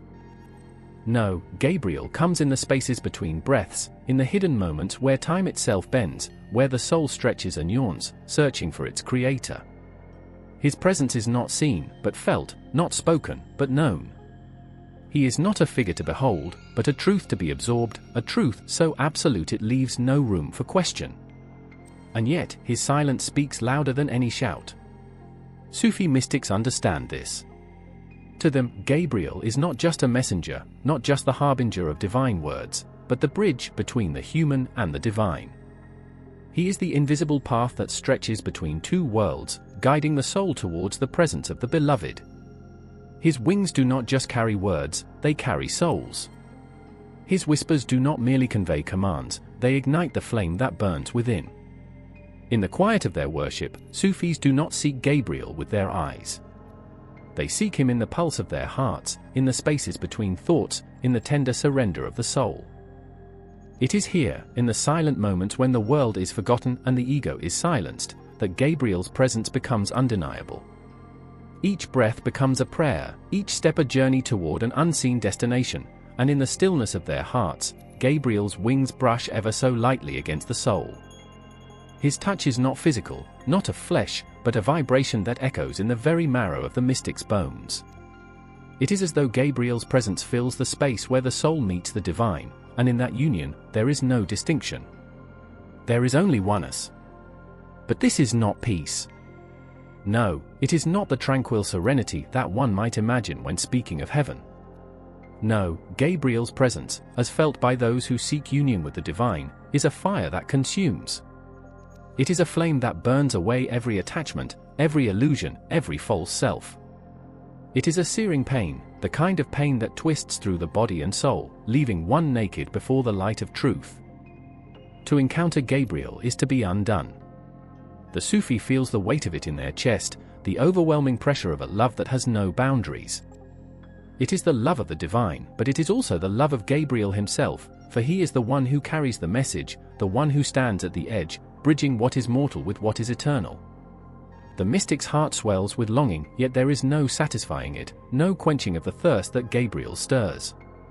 There is an agony in this longing, a fierce ache that cannot be explained with words. And it is this ache that the Sufi carries, knowing that to be close to the beloved is to be consumed by the fire, to be burned until nothing remains but the purest essence. Gabriel knows this pain well. He has carried it since the beginning. He is the keeper of the flame, the fire that purifies and transforms. And yet, Gabriel never speaks in words. He never offers comfort. There is no hand to hold, no shoulder to lean on. There is only the presence, the overpowering presence that both fills the heart and empties it. There is only the moment when the mystic stands on the threshold of the divine, trembling, knowing that this moment will either be the culmination of their entire existence or their undoing. The mystic's breath quickens, their chest tightens as Gabriel's presence grows more pronounced. The air is thick with longing, with the ache of the soul to return home. It is as if the very earth beneath their feet is slipping away, as if their body is no longer enough to hold the weight of their spirit. And in this moment of intense surrender, the Sufi is nothing but the desire to be lost in the beloved. There is no identity left to hold, only the undying flame of Gabriel's call to the divine. This is the paradox. Gabriel, the bringer of light, the messenger, is both the one who calls and the one who disappears. He is the presence that drives the seeker toward the beloved, but he is also the absence that strips them of everything they thought they were. His wings do not carry the soul, they carry it beyond itself. It is not Gabriel who is loved, but the truth that he carries, the truth that the seeker has longed for since time began. In the moments when the heart breaks open, when the soul is laid bare, Gabriel's presence hovers in the background of every tear, every sigh, every exhale of pain. The Sufi seeks him not for answers, not for solace, but for the pure experience of standing before the divine, the unnameable, the infinite. Gabriel is not a being to be understood, for he is a messenger of the unknowable, and it is in his presence that the Sufi finds their surrender. There is no escape from this. To encounter Gabriel is to be caught in the spiral of divine love, to be torn apart and put back together again, endlessly, eternally. His wings beat in rhythm with the heartbeat of the universe, and each pulse is a reminder that the journey is never complete. Each moment is an unraveling, and Gabriel stands as the guide who leads, not with words, but with the silent force of his presence. In the end, the Sufi knows this truth: Gabriel is not the answer. Gabriel is the question. He is the question that pierces the heart, the call that stirs the soul into remembering. And as long as the mystic seeks, as long as the wings of Gabriel beat in the unseen world, the seeker is forever bound in the dance of longing, forever caught between the world they know and the truth they seek. The fire crackles in the darkness, its embers whispering secrets of the ancient world. The air hums with a tension that vibrates through the bones, as if something unseen is watching, waiting. And then, from the shadows, a figure emerges, tall, radiant, with wings that stretch out beyond comprehension, flickering like the light of 1,000 burning stars. It is not a man, nor a god, but something in between. In this moment, Gabriel is not just a name, but a force, a presence that holds the balance of the universe within its wings. And the world is silent. For just an instant, the earth holds its breath, as if even the wind knows that something momentous is unfolding, something older than time itself, older than faith, older than the gods who have long since passed. Gabriel is not new. He was never born. He has always existed, a thread woven through the fabric of creation, reaching back to the time before history began. Long before the first whisper of Abraham's name was spoken, Gabriel moved through the lands of the Zoroastrians. Before the stories of angels had been written in the holy books of the Abrahamic faiths, the spirit of Gabriel hovered in the ancient winds, guiding the faithful of old Persia.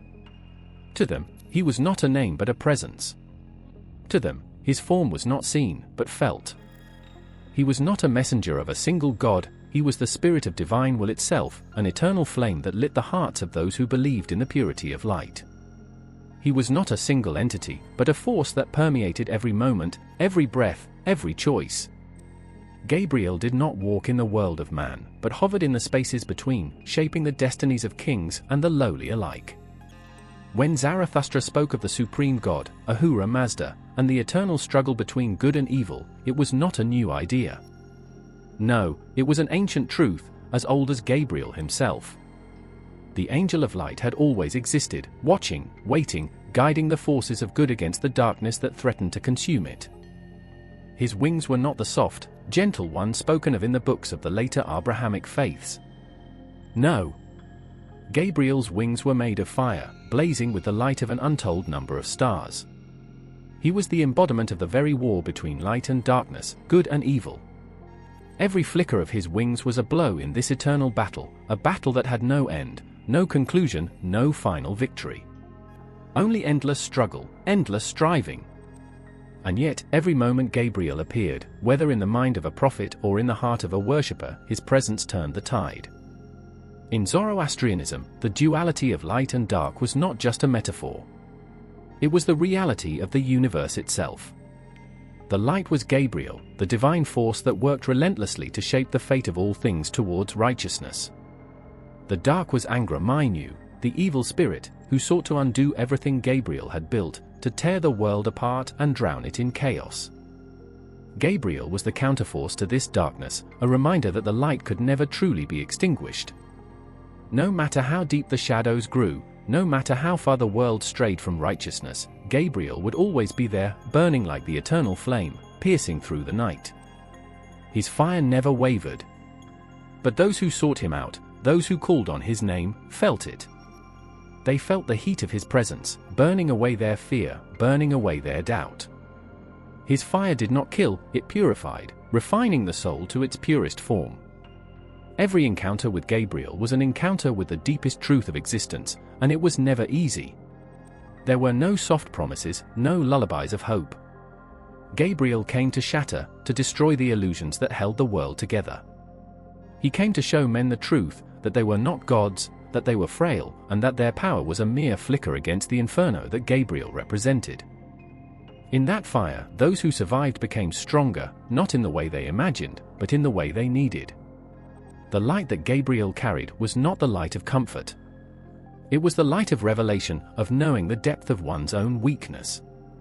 And in that knowledge, those who stood before Gabriel could choose to rise to the truth or to be consumed by it. And in the breath of each moment, Gabriel left his mark. He was never a passive watcher, never a figure of mild benevolence.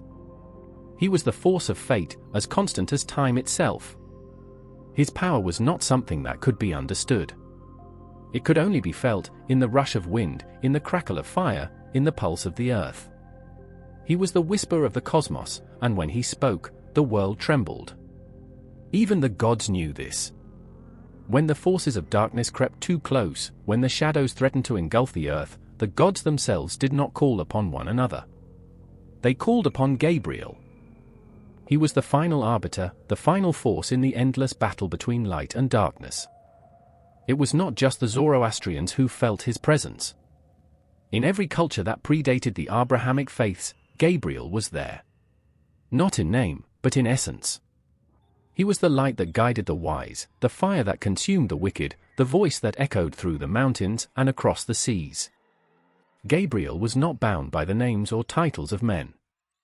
He was simply the light. And so, when the earth turned, and time marched forward, the stories of Gabriel evolved.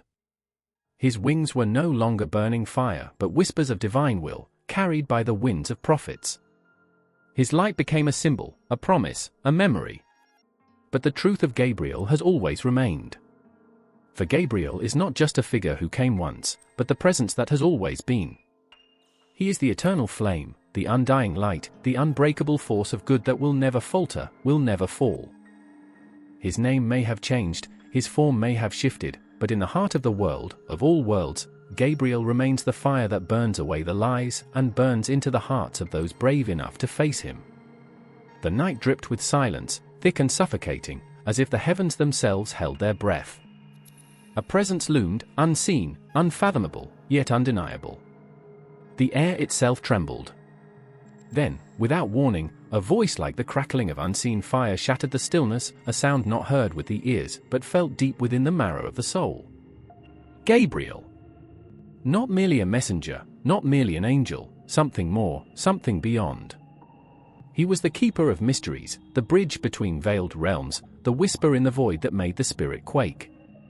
To the Gnostics, Gabriel was not just a bearer of revelation, he was revelation itself, the breath of the unknowable made manifest. He moved through the world like a hidden current, unseen yet undeniable, his presence woven into the fabric of cosmic truths that mortal minds could barely grasp. They spoke of him not in rigid doctrines, but in hushed, reverent tones, as one speaks of a force too vast, too raw, too luminous to be contained in words. They did not simply believe in him, they felt him. The ancient texts whispered of his presence in visions, in fire-drenched revelations that tore through the boundaries of reality.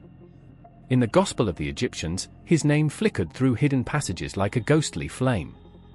He stood at the precipice of knowledge and ignorance, not merely delivering messages, but igniting the spark of divine realization. To those with ears to hear, he was the unspoken answer to a question buried in the soul since the dawn of time. Some saw him as the archon of divine knowledge, a force that stripped away illusions and left only the unbearable weight of truth. Others spoke of him as the guardian of the celestial gates, standing between the corrupted material world and the realms of untainted light. His role was not comfort. His presence was not gentle. He tore through falsehood like a sword of living fire, searing away the shadows that clung to the soul, leaving nothing but raw, blinding clarity. The Valentinian Gnostics spoke of the pleroma, the fullness of the divine, the ultimate reality behind the illusion of the material world. And there, in the spaces between the ineffable and the known, Gabriel moved like a silent storm. He was not bound to a single narrative, not shackled to a single truth.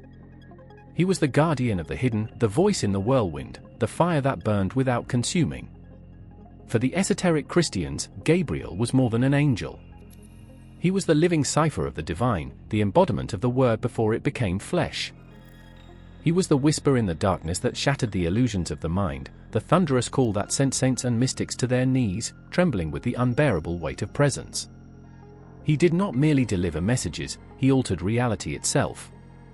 Some claimed that Gabriel was the force that descended upon the prophets, the unseen hand that guided their trembling fingers across parchment, writing words they barely understood. Others said he was the breath of God itself, the divine wind that parted the seas of ignorance, exposing the stark, terrible beauty of unfiltered truth. In the Gospel of Thomas, there were whispers, veiled, shrouded, yet undeniable.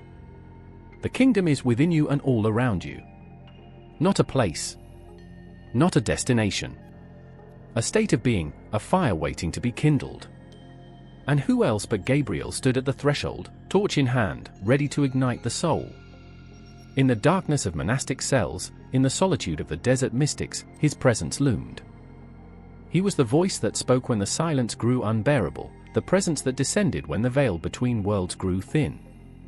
To some, he was the radiant messenger of the Most High. To others, he was the flame that devoured certainty, leaving only hunger for truth, for light, for the unfiltered presence of the divine. There were those who feared him. Not because he was malevolent, but because he was too much. Too vast. Too raw. To stand in his presence was to stand in the presence of something that saw beyond flesh, beyond time, beyond self. His eyes were not kind, nor were they cruel, they were infinite, and that was terror enough. And then there were those who longed for him, who called his name in the depths of their prayers, who yearned for the moment when his presence would shatter their world and rebuild it in fire and truth. For them, he was not merely a messenger, he was the voice that called them home. 1,000 texts spoke of him, each grasping at a fraction of what he was, each falling short. The apocryphal Gospels, the hidden writings, the whispered traditions of mystics and visionaries, all of them reached toward the same ineffable presence, and all of them trembled beneath its weight. And still, he remains. Moving between worlds, between realities, unseen but never absent. For those with eyes to see, with hearts that burn with the hunger for truth, he is there. Not in the expected places. Not in the comfortable spaces of doctrine and dogma. But in the fire, in the silence, in the moment when the veil is torn away and only raw, terrible, beautiful truth remains. Gabriel does not ask. He does not plead. He calls, and the soul either shatters beneath the weight of his voice or rises, transfigured, into something new. Under the candlelight glow of a scholar's chamber, ink-stained fingers trembled over a worn manuscript. The quill hovered, as if waiting for something unseen to guide its movement. The air crackled, not with fire, but with presence. A force beyond flesh, beyond mortality, lingered in the dim light, whispering through the silence. The scholar's breath hitched. He had read of such things in the tomes of old. The ones who spoke of angels not as passive messengers, but as forces that bent the very fabric of reality. And at the center of it all, Gabriel. They had painted him with human words, wrapped him in the limitations of ink and parchment, but none of it was enough. Gabriel was not merely a herald. He was the voice that shattered kings, the echo of heaven's decree that rattled the bones of empires. In the medieval and Renaissance mind, he was something more than an angel. He was a threshold, a boundary between what was known and what was unknowable. The scholars wrote of him feverishly and shaking as they traced his presence through scripture and vision. They saw him in the annunciations, in the prophetic calls, in the trembling moments where history pivoted on the weight of a single message. But in the dark corridors of medieval monasteries, some whispered of things unspeakable. Of nights where Gabriel did not come as the gentle bearer of divine tidings, but as a storm. One could not look upon an angel and remain unchanged. That was the terror buried beneath their gilded paintings and carefully measured Latin. Gabriel, they feared, was not an abstraction. He was an arrival. A force that entered the room, burning, unseen, but undeniable. To speak of him was to step closer to something that could consume the soul. In Renaissance thought, the intellectuals wrestled with the same fear, but they masked it with reason. They studied the old texts, tracing Gabriel's influence through the tangled web of angelology. Some spoke of him as the guardian of the celestial spheres, the voice that commanded the movements of the heavens themselves. Others saw him as the force that bridged mortality and the divine, the light that cut through the veil of human frailty. But those who saw more, who felt more, knew the truth. Gabriel was not just a theological concept. He was presence. He was the reason a monk would wake in the night, breathless, clutching his chest as if something had spoken to him in the dark. He was the pressure in the room when revelation pressed too close, when knowledge threatened to split the mind apart. Artists tried to capture him, but how could they? They painted him with serene expressions, flowing robes, and gentle gestures. Lies.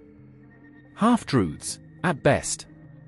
The real Gabriel could not be contained within pigment and brushstrokes. He was motion, blinding brilliance, the sound of wings in a room where no wind stirred.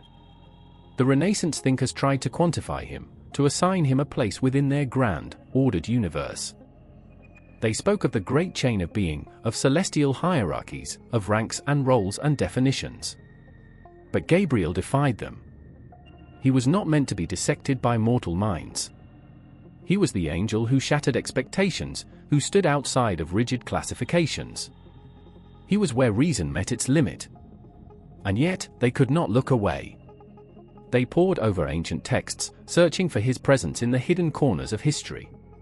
Some claimed he whispered to alchemists, that he revealed mysteries beyond human comprehension to those who dared to listen. Others spoke of mystics who claimed to have seen him, not in the soft glow of divine reassurance, but in the terror of absolute understanding.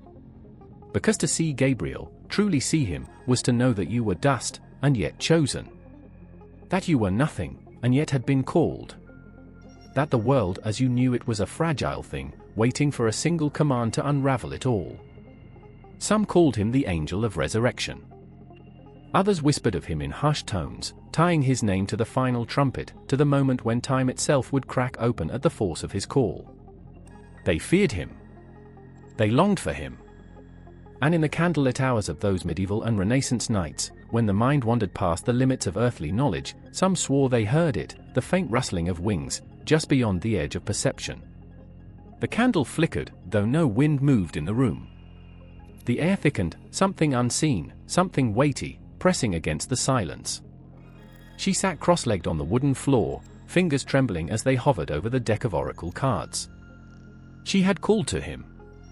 Whispered his name into the stillness. Now, she could feel it. A shift.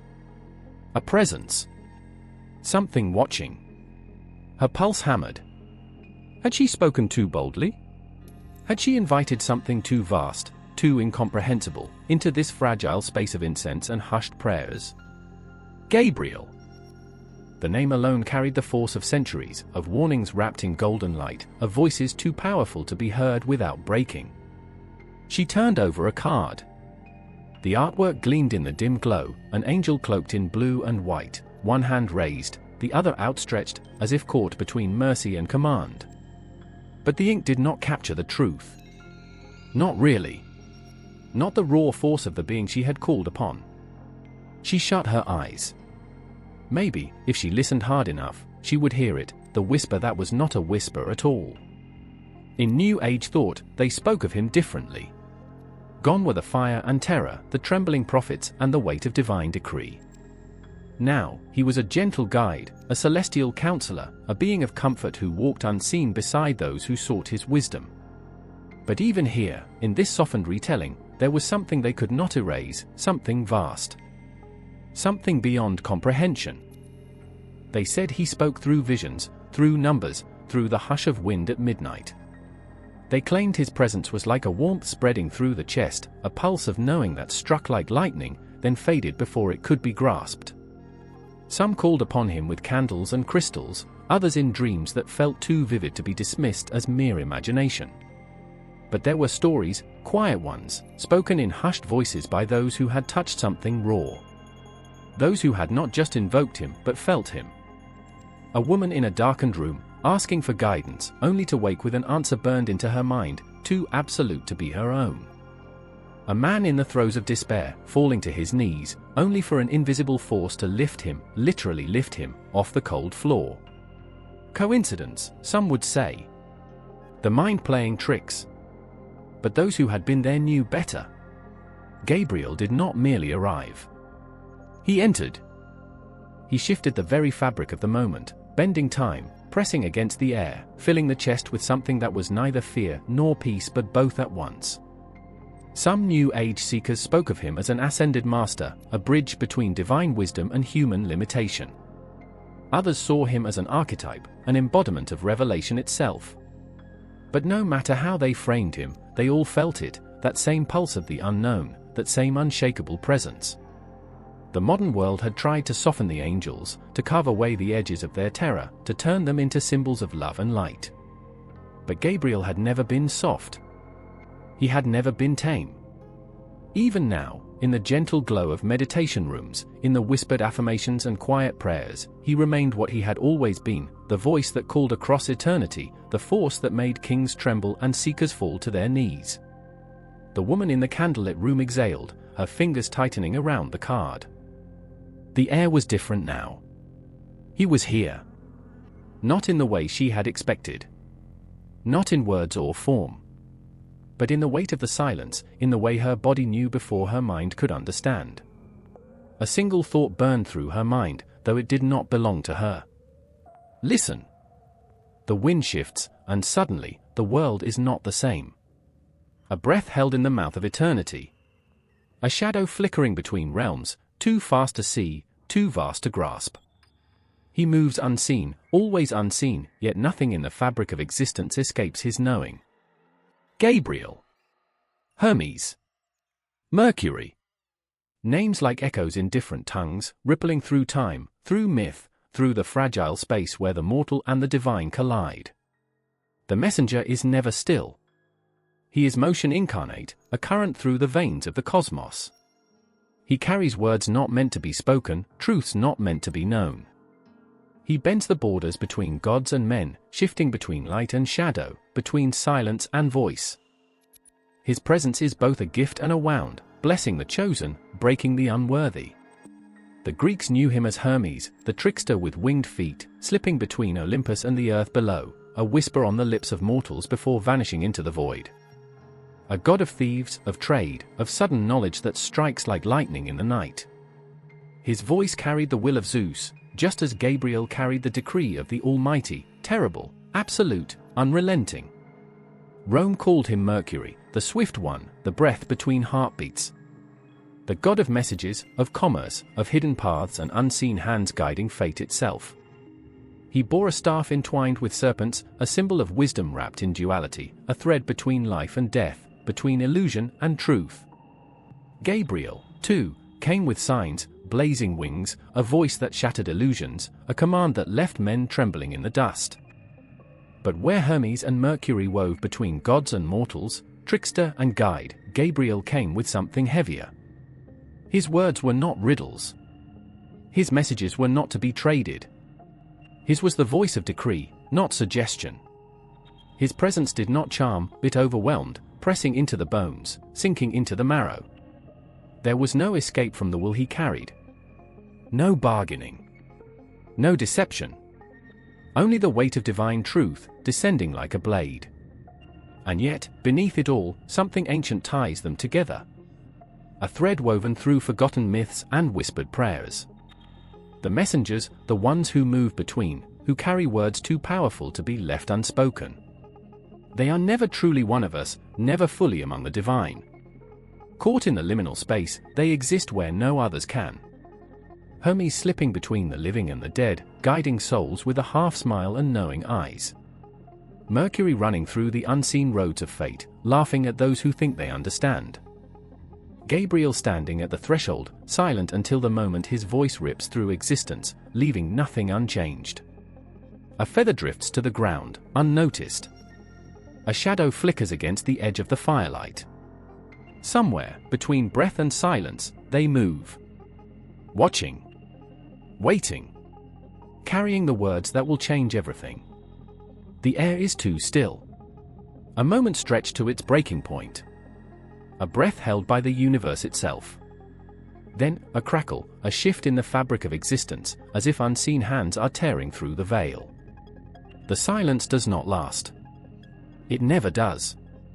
A voice rises, too vast for ears to hold, too weighty for flesh to bear. It does not come from the throat of man or beast, nor does it tremble with uncertainty. It is a voice that has spoken since before the first star burned, before the first shadow fell. A voice that does not ask, does not plead, does not yield.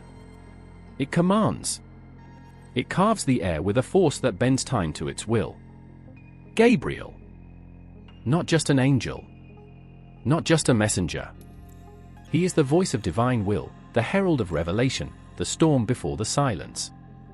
His presence is not light and gentleness, it is a force, a fire that strips illusion from reality.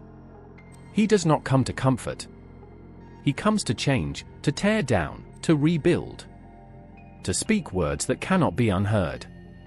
Prophets have crumbled beneath that voice. Kings have fallen to their knees. The mightiest have felt their souls quiver as he spoke. Not because he comes with threats, Gabriel does not threaten. He does not need to. His words are. They do not hint at truth. They are truth. And truth is unbearable. To hear him is to be undone. To stand before him is to feel the weight of eternity pressing against fragile skin. His voice does not whisper, it roars through the marrow of existence. When he speaks, mountains shudder, oceans pause, hearts burst beneath the sheer immensity of knowing. The past folds into the present. The future bends into form. No veil remains. No shadow is safe. He has spoken to those chosen to bear revelation, to those meant to carry the unbearable weight of divine decree.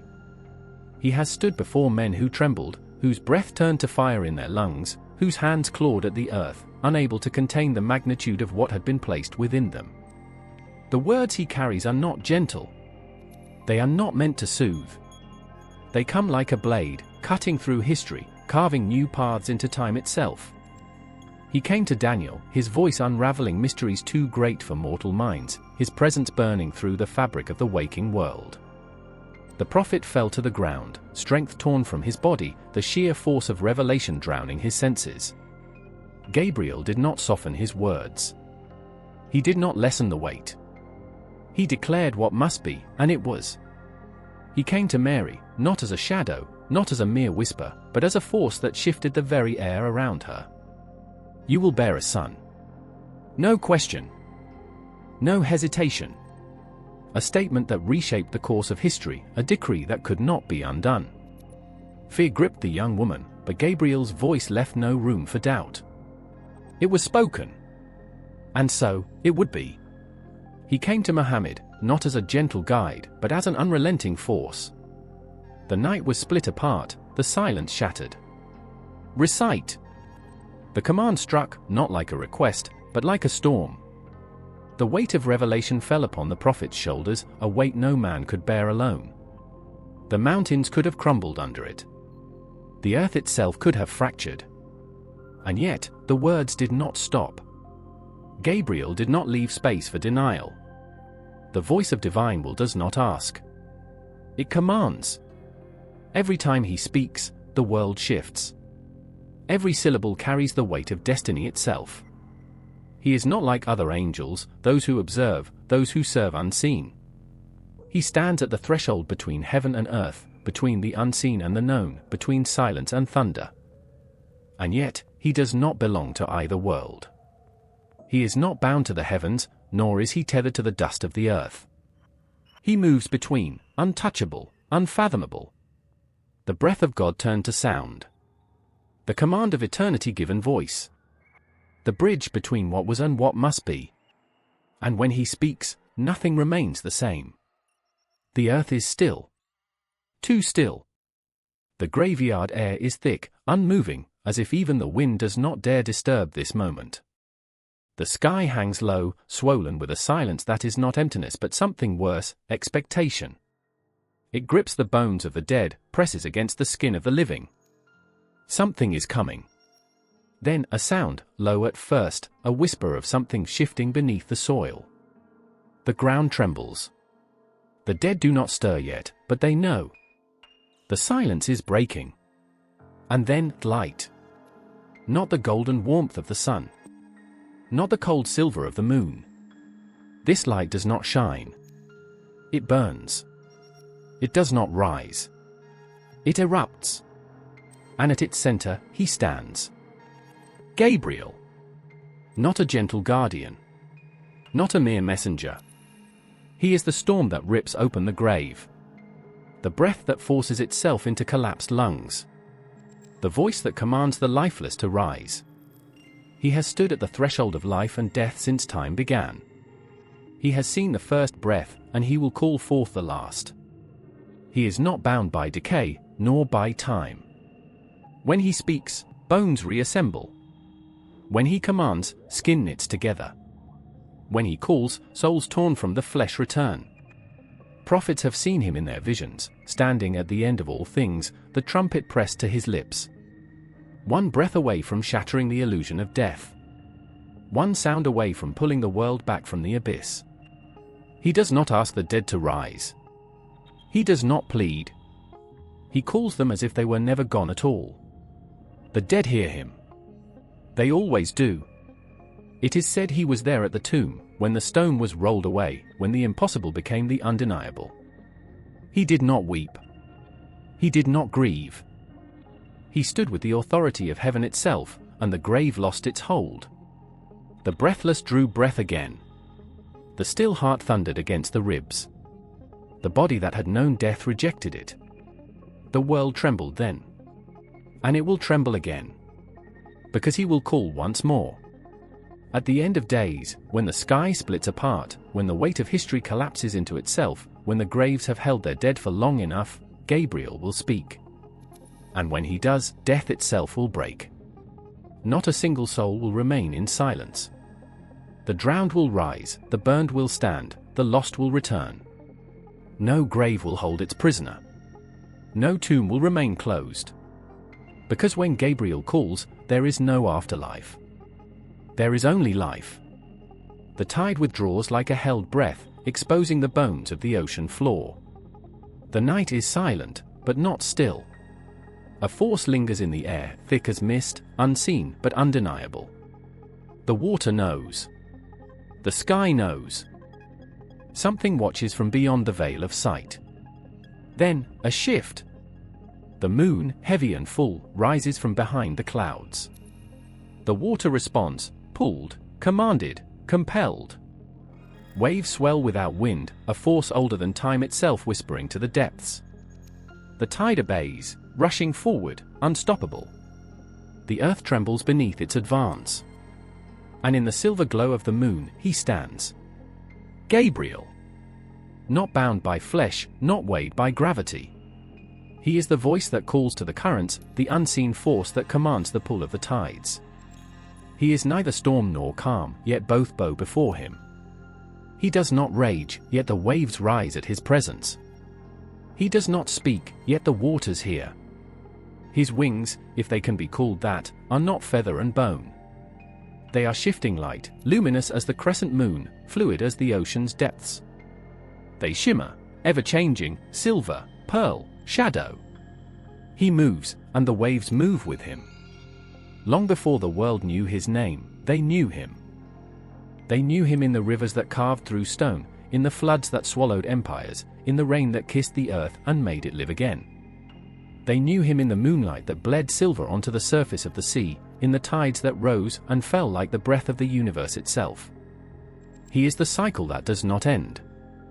The rising and falling. The ebb and flow. And yet, he is not gentle. Not always. When the moon is full and the tides swell too high, when the rivers rage and consume the land, when the rain does not stop, his presence is undeniable.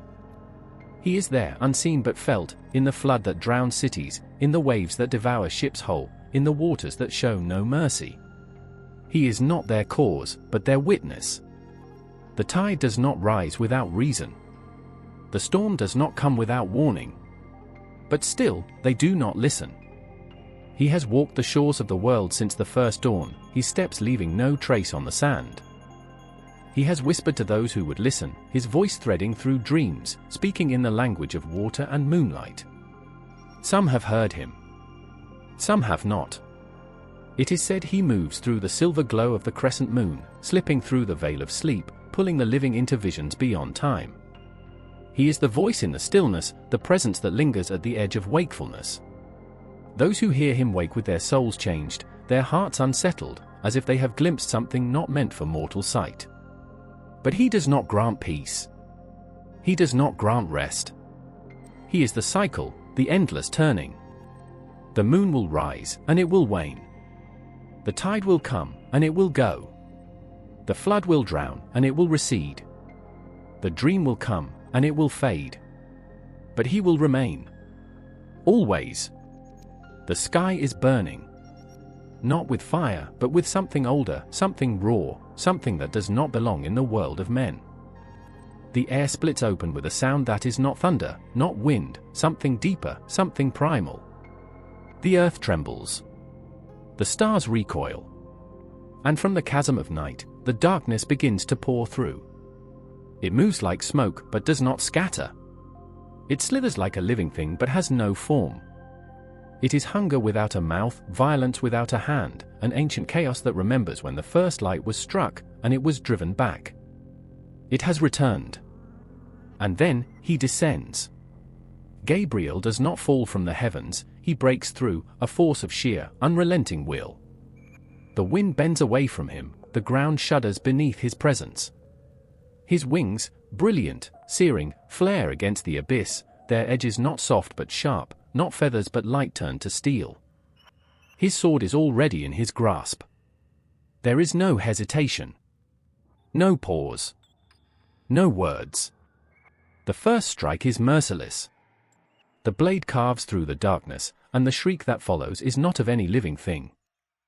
It is the sound of something wrong being torn apart. The shadow recoils, writhes, but it does not flee. It knows him. It remembers him. Gabriel steps forward. His face does not betray fury, nor fear, nor doubt. There is only purpose. The purpose that was written into his being before the first dawn. He does not fight for glory. He does not fight for honor. He fights because he must. Because the light must not be consumed. Because creation must not be unmade. The darkness surges, and the battle begins. It is not a clash of steel and sinew. It is the collision of forces too vast for human minds to hold, too terrible for mortal eyes to see. Where Gabriel moves, the air ignites with raw, white fire, not of heat, but of something purer, divine violence, the kind that does not waver, does not show mercy, does not fail. The shadow strikes back. It does not lash, it consumes. Its form uncoils, stretching beyond sight, trying to smother, to devour. The light dims. The stars above vanish, swallowed by the churning black. And then Gabriel speaks. His voice is not a sound. It is a command woven into the fabric of existence. The syllables crack like lightning, not in the air, but in everything. The mountains hear and tremble. The rivers recoil. The darkness rides. It cannot silence him. It cannot stand against that name. Another strike. Another. Each one tears a wound into the abyss, a wound that does not close. The darkness screams. It is ancient, but he is older. It is powerful, but he is mightier. The weight of the battle crushes the sky. Storms are born and die in an instant. The air ripples with the sheer force of his blows. The heavens do not remain untouched, clouds scatter, the veil of night is torn apart. For a moment, the stars glimpse the battle, and they shudder. Gabriel does not slow. The shadow thrashes, desperate, furious. It has swallowed armies. It has devoured worlds. But it cannot consume him. And then, the final strike. Gabriel's sword, blinding, unstoppable, carves through the center of the abyss. The darkness ruptures, its form splitting apart, unraveling into nothing. A soundless wail reverberates through the void, the dying gasp of a thing that should never have been. And then, silence. The sky is torn, but it will heal. The stars are shaken, but they will burn again. The air still hums with his presence, with the weight of a battle fought not for conquest, not for vengeance, but for order. Gabriel lowers his blade. The light fades from its edge, not because the war is done, but because this battle is won. There will be others. There always are. But he does not rest. He does not turn away. Because the darkness always returns. And so does he. The world stops. Not the quiet kind of stopping, not the stillness of sleep or the hush before dawn. No, this is something else. This is a silence that grips the air with iron fingers, that sucks the breath from lungs, that stretches across the earth like a wound that refuses to bleed. Birds do not call. Wind does not stir. The very sky seems to hold its breath, waiting, knowing. Then it comes. The first note is not a sound. It is a force, a command that does not ask to be heard, but demands. The air bends around it, the sky trembles. It is neither high nor low, neither melody nor scream, it is the shattering of time, the breaking of the old order, the crack in the fabric of existence. Gabriel stands at the threshold, the trumpet in his grasp. It does not shine with gold, does not gleam with the beauty of mortal craftsmanship. This instrument was forged from something older, something that predates kingdoms, empires, even the stars themselves. It is not of this world. It never was. The second blast comes. And this time, the world feels it. The ground quakes, as if some great, unseen weight has been dropped upon it. Mountains shift, oceans recoil. The air itself splits open. Time stumbles, stutters. Shadows stretch unnaturally long, and light flickers where no flame burns. The dead stir. Not all at once. Not in the grotesque way of rotting flesh clawing from graves. No, this is something deeper, something colder. A ripple through the unseen. A shift in the order of things. Souls that had long settled in the silence of eternity feel the pull, the whisper, the call. They remember. Another blast. This one does not simply shake the earth, it fractures it. The sky, now cracked like ancient glass, glows with an otherworldly fire. The stars flicker and fade, one by one, their light consumed by something greater. The heavens are changing. The universe itself is folding inward, drawn toward a reckoning that has been written since the dawn of time.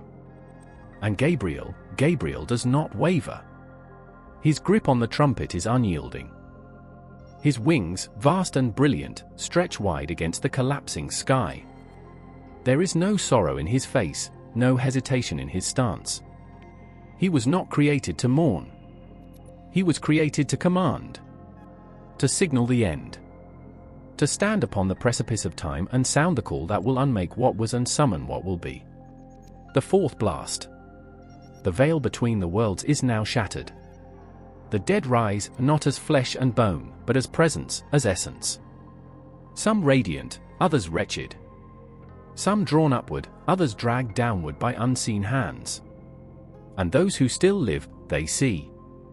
They see what was never meant to be seen. Some collapse, unable to bear it. Some scream, but no sound escapes their throats. Some kneel, hands shaking, faces wet with something that is not entirely tears. And still, the trumpet does not waver. The final blast. There is no sky now. No ground. No world as it was once known. Only the weight of what comes next. The silence before the final decree. Gabriel lowers the trumpet. And waits. The candle flickers. Its glow fights the shadows, stretching across parchment, across ink, across the trembling hand that holds the quill. The room is silent, too silent. Outside, the world sleeps, but within these walls, something else stirs. Something unseen, yet impossibly near. The writer knows. He does not turn, does not breathe too deeply, does not dare to look beyond the edge of the light. But he knows. His fingers tighten around the quill, ink pooling in hesitation. The words must be written. The message must be recorded.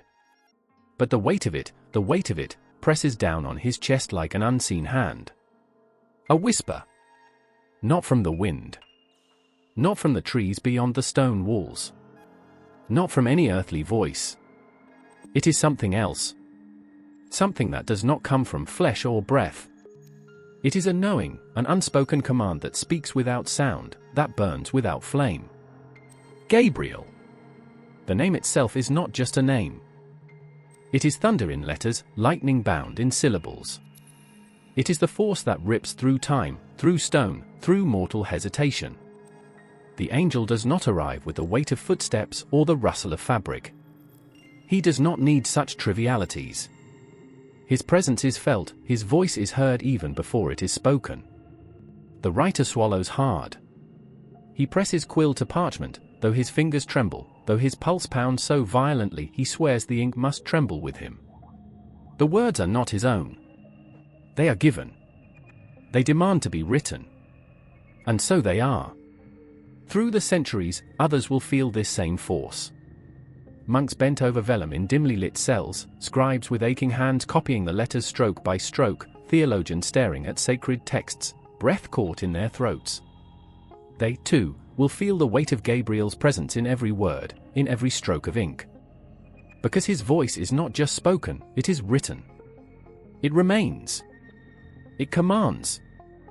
In the sacred scrolls of Daniel, his name shatters the silence, declaring what is to come with a certainty that makes kings tremble. In the Gospel of Luke, he stands before Mary, not as a comforting presence, but as an unstoppable force, his words altering the course of history in a single moment. In the Qur'an, he descends with the weight of revelation itself, the breath of God carried upon his command, leaving prophets shaking beneath the sheer truth of his voice. And still, the ink flows. Through ages of theological discourse, his name is whispered in debates that rage like storms, in prayers that rise like desperate flames, in visions that leave men broken, enlightened, or both. He is not simply written about. He writes himself into history, into theology, into existence. The candle burns lower. The ink smears where a hand trembles too much, where a mortal body struggles to contain what has no true containment. The writer exhales, his breath ragged. He does not turn. He does not need to. Gabriel is still there. He has always been there. The gold leaf glows even in the darkness. The candle's flame barely flickers, but the light catches the surface of the ancient panel, igniting the angel's form as if he is burning from within. Eyes of piercing blue stare outward, unblinking, all-knowing. The brushstrokes are centuries old, yet they still tremble with something alive, something watching. A pair of wings, vast and terrible, stretch behind him, white as bleached bone, gilded at the tips as though they have been scorched by divinity itself. The artist's hands must have trembled when they laid down those lines, when they traced the folds of the angel's robes, trying, failing, to capture the weight of a presence that cannot be contained in paint and wood. Gabriel. Not a man. Not a dream. Not a gentle whisper, but a force that rends the heavens. The medieval altarpieces, the Byzantine icons, the frescoes fading on the walls of abandoned monasteries, they all try. They try to hold him, to shape him, to bind his likeness into something mortal eyes can comprehend. But they fail. Of course they fail. Because how do you paint a voice that has shattered kings? How do you brush into being the same presence that has sent prophets to their knees, trembling before a message too great for human lungs to bear? And yet, they tried. In the hushed stillness of candlelit cathedrals, he looms above the faithful. In stained glass, he stands with a raised hand, fingers caught between blessing and command. In golden triptychs, his form is caught mid-movement, robes twisting like storm clouds, wings poised as if they will shatter the panel and break free at any moment. And always, the eyes. They are never soft. Never uncertain. The medieval painters knew better than to strip him of his terror, of his sovereignty. They did not dress him in the warmth of earthly beauty. They carved him into wood and stone as he is, impossible, unrelenting, unearthly. In Fi Angelico's fresco, he descends upon Mary, his robes so weightless they seem to defy gravity, but his expression is absolute. The message is already written in his gaze. There is no argument. No hesitation. In Russian iconography, he is sharper. His wings edged like blades, his form elongated, stretched beyond human proportions. He does not belong to this world, and the artists refuse to make him seem as though he does. In the grand tapestries of cathedrals, he stands in judgment, trumpet in hand, eyes dark with the weight of the end. The sound has not yet come, but it will. The faithful kneel before the woven fabric, but the angel does not kneel for them. He never has. He never will. And in the forgotten chapels, where dust gathers in the corners, where time has stripped the paint, he remains. The gold may fade, the colors may dim, but his presence does not diminish. Because Gabriel is not held by art. The art is held by him. The screen flickers. A figure stands in the shadows, wings half unfurled, eyes burning like dying stars. The soundtrack hums with an eerie tremor, a note just beyond hearing, something that lingers in the bones. The moment stretches, silent, waiting. Then the voice. It is never soft. Never uncertain. It cuts through the air like a blade of divine judgment, pressing against the minds of those who hear it, demanding attention. Demanding obedience. Gabriel. No matter how many times he is rewritten, reshaped, stolen from scripture and thrown into the flickering dreamscape of popular media, one truth remains: he is always more than human. On screen, he emerges from fire, from light, from the abyss of the unknown. Sometimes, he is a savior. Sometimes, a destroyer. Always, a force beyond reckoning. In one moment, he is the messenger, golden and terrible, his words carrying the weight of destiny.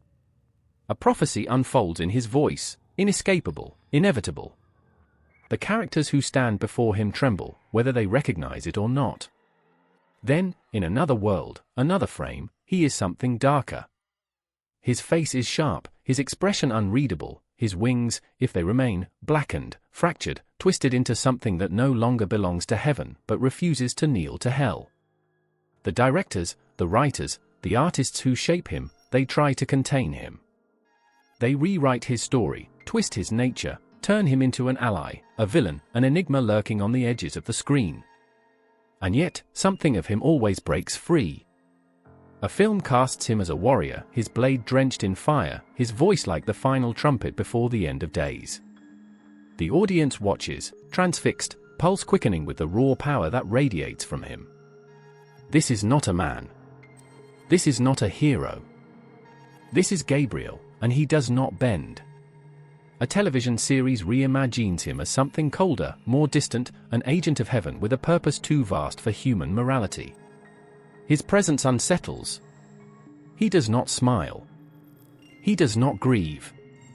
He speaks, and the world shifts beneath his words. And in the virtual worlds, where players move through landscapes of war and ruin, his presence looms. He is the final challenge, the bringer of reckoning, the force standing between mortal defiance and divine decree. His armor gleams with an unnatural light, his weapons burn with celestial fury, and when he moves, it is with the certainty of one who has never doubted his purpose. No matter the adaptation, no matter the reinterpretation, one truth remains unshaken: Gabriel is not a character. He is a presence. A force. And whether the screen fades to black, the credits roll, the game ends, he lingers. The name lingers in the air, caught between breath and silence. Gabriel. It is more than a word. It is a tremor in the bones, a whisper in the soul. The sound of it carries weight, something eternal, something neither bound by time nor forgotten by history. A voice that has spoken across centuries, across worlds. It is always the same. A moment of stillness. A pause before revelation. Whether carved into stone, painted onto canvas, inked onto fragile pages, or spoken in the hush of midnight prayers, his presence does not fade. He is never truly gone. People cannot look away. They never have. The soldier, bloodied and beaten on the battlefield, grips his last breath like a lifeline, and in the deafening quiet of death's threshold, he feels it, the faintest tremor, the invisible presence of something watching. Is it mercy? Is it judgment? The question burns, unanswered. The mother, trembling in the night, hands pressed to her stomach, pleads for a sign. A life stirs within her, delicate and waiting, and she does not know what is to come. She prays, and the name slips from her lips, a name tied to messages, to prophecy, to the unknown. Gabriel. The condemned man kneels before his executioner, the noose tightening, the blade waiting. He has no more prayers left in him. But he does not scream. He does not fight. His breath is shallow, steady, as if, in the darkness, he hears something. It is always Gabriel. The winged presence at the threshold of impossible moments. The voice that delivers the words no one is ready to hear. The figure that stands between heaven and earth, between fear and faith, between the living and the dead. He does not belong to a single story. He has no single face. To some, he is mercy, a hand that reaches through the void to lift the fallen. To others, he is terror, the last sound before the end. To all, he is inevitable. They have tried to define him, to break him into pieces, to carve his identity into something manageable, something small. A messenger. A warrior. A herald of the end. But he cannot be contained. He slips through the cracks of human understanding, his presence more than what is written, more than what is spoken. Children hear his name before they understand its meaning. The faithful whisper it in prayer, the lost speak it in desperation. The doubters, even as they scoff, find it still lingers in the corners of their minds. It will not be erased. 1,000 years pass. 1,000 more. Empires crumble. Kingdoms turn to dust. Languages fade into nothing. But Gabriel remains. Because humanity cannot forget him. Because they do not want to. The voices never stop. They claw at the edges of silence, filling the air with the weight of 1,000 arguments, 1,000 contradictions. Words twist into weapons, sharpened and thrown across centuries, colliding in a war of interpretation. The name Gabriel trembles at the center of it all, unshaken, unmoving, eternal. One voice rises above the rest, cutting through the chaos like a blade. An archangel, nothing more. A messenger of God, delivering words but holding no power beyond them. A servant of the divine, bound to obedience, without thought, without will. But another voice lashes back, burning with fire. No, not just a messenger. A force. A warrior. A being whose very presence bends the will of the universe. Not a mere whisper of God, but a storm. A reckoning. And then another, soft but insistent, curling around the edges of doctrine with an unsettling question: was it always Gabriel? Was every voice that claimed to be him truly his? Were the messages flawless, or had something else spoken in his name? Accusations bleed into faith. Faith bleeds into fear. Some call him the angel of truth, the light that cuts through the darkness, the bringer of divine revelation. Others tremble at the thought, wondering, if he speaks for God, then what of those who do not hear him? Are they forsaken? Are they blind? And beneath all the voices, beneath the endless debate, a quiet thought lingers, unspoken. What if Gabriel is not what we think he is? What if his name has been used to shape the world, twisted by hands that do not understand the fire they hold? What if his messages have been buried, rewritten, lost between human lips that could never grasp their true meaning? The air is thick with uncertainty. But then, silence. A silence so vast, so absolute, that it crushes the arguments under its weight. In that silence, Gabriel remains. Not bound by human words. Not altered by human fear. Not diminished by human ignorance. He does not argue. He does not defend himself. He does not need to. His voice has already spoken. And when he speaks, the world changes. A woman falls to her knees in the dark, hands shaking, eyes burning with tears. She has lost everything, her home, her hope, her reason to keep breathing. She waits for nothing now. Expecting nothing. Then, a voice. Not with ears, but in her soul. Rise. A man stands at the edge of the ocean, staring at the waves that could take him, erase him, pull him under forever. No one is coming for him. No one will notice when he's gone. Then, something stirs. Not in the water. Not in the sky. Inside him. A whisper without sound. A presence without form. Live. A prophet stands on sacred ground, unworthy, unprepared, unmade by the weight of what he has seen. The world is shifting, reality bending at the edges. He cannot breathe. He cannot move. Then, Gabriel is there.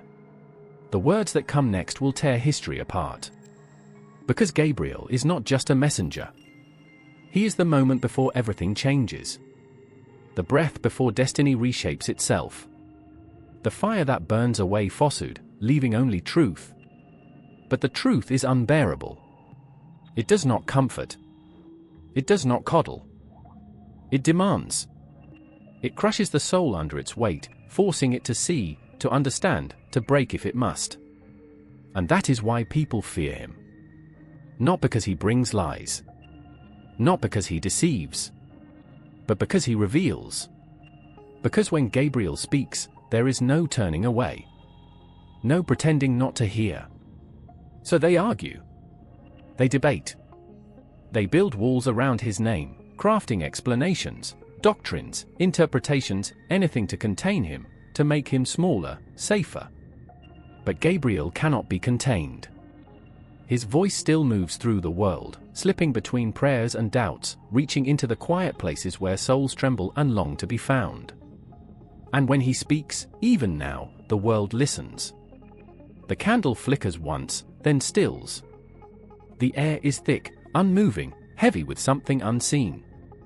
A whisper brushes the edge of silence, threading through the darkness like a breath held too long. Somewhere, someone is calling his name. Not loudly. Not with sound. But with the raw, trembling weight of need. A prayer is not just words. It is desperation. It is surrender. It is the unspoken cry that rises when there is nothing left to hold onto. Gabriel. The name is not a command. It never could be. It is an offering. A plea.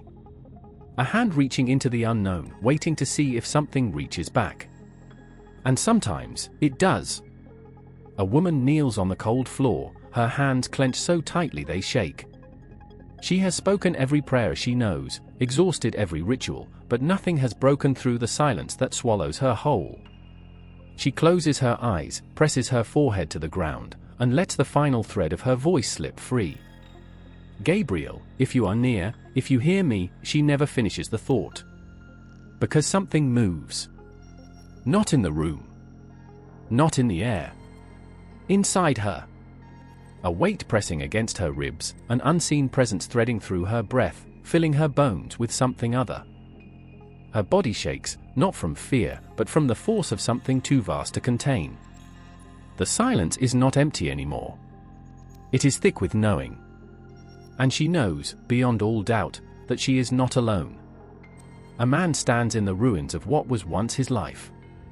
His hands grip the remnants of something shattered, memories, failures, the weight of everything he could not hold together. He does not pray. He does not believe anyone is listening. But Gabriel listens anyway. A wind rises where there should be none, curling around him, lifting the weight pressing against his chest. The air shifts, charged, alive. The world does not change. His losses do not vanish. But something inside him steadies. And when he breathes, it no longer feels like drowning. Gabriel does not come in fire. He does not demand. He does not take. He reveals. There are those who speak his name in sacred rituals, voices rising in chants older than memory. There are those who invoke him in whispered prayers, hands trembling over candles, hearts pounding beneath fragile ribs.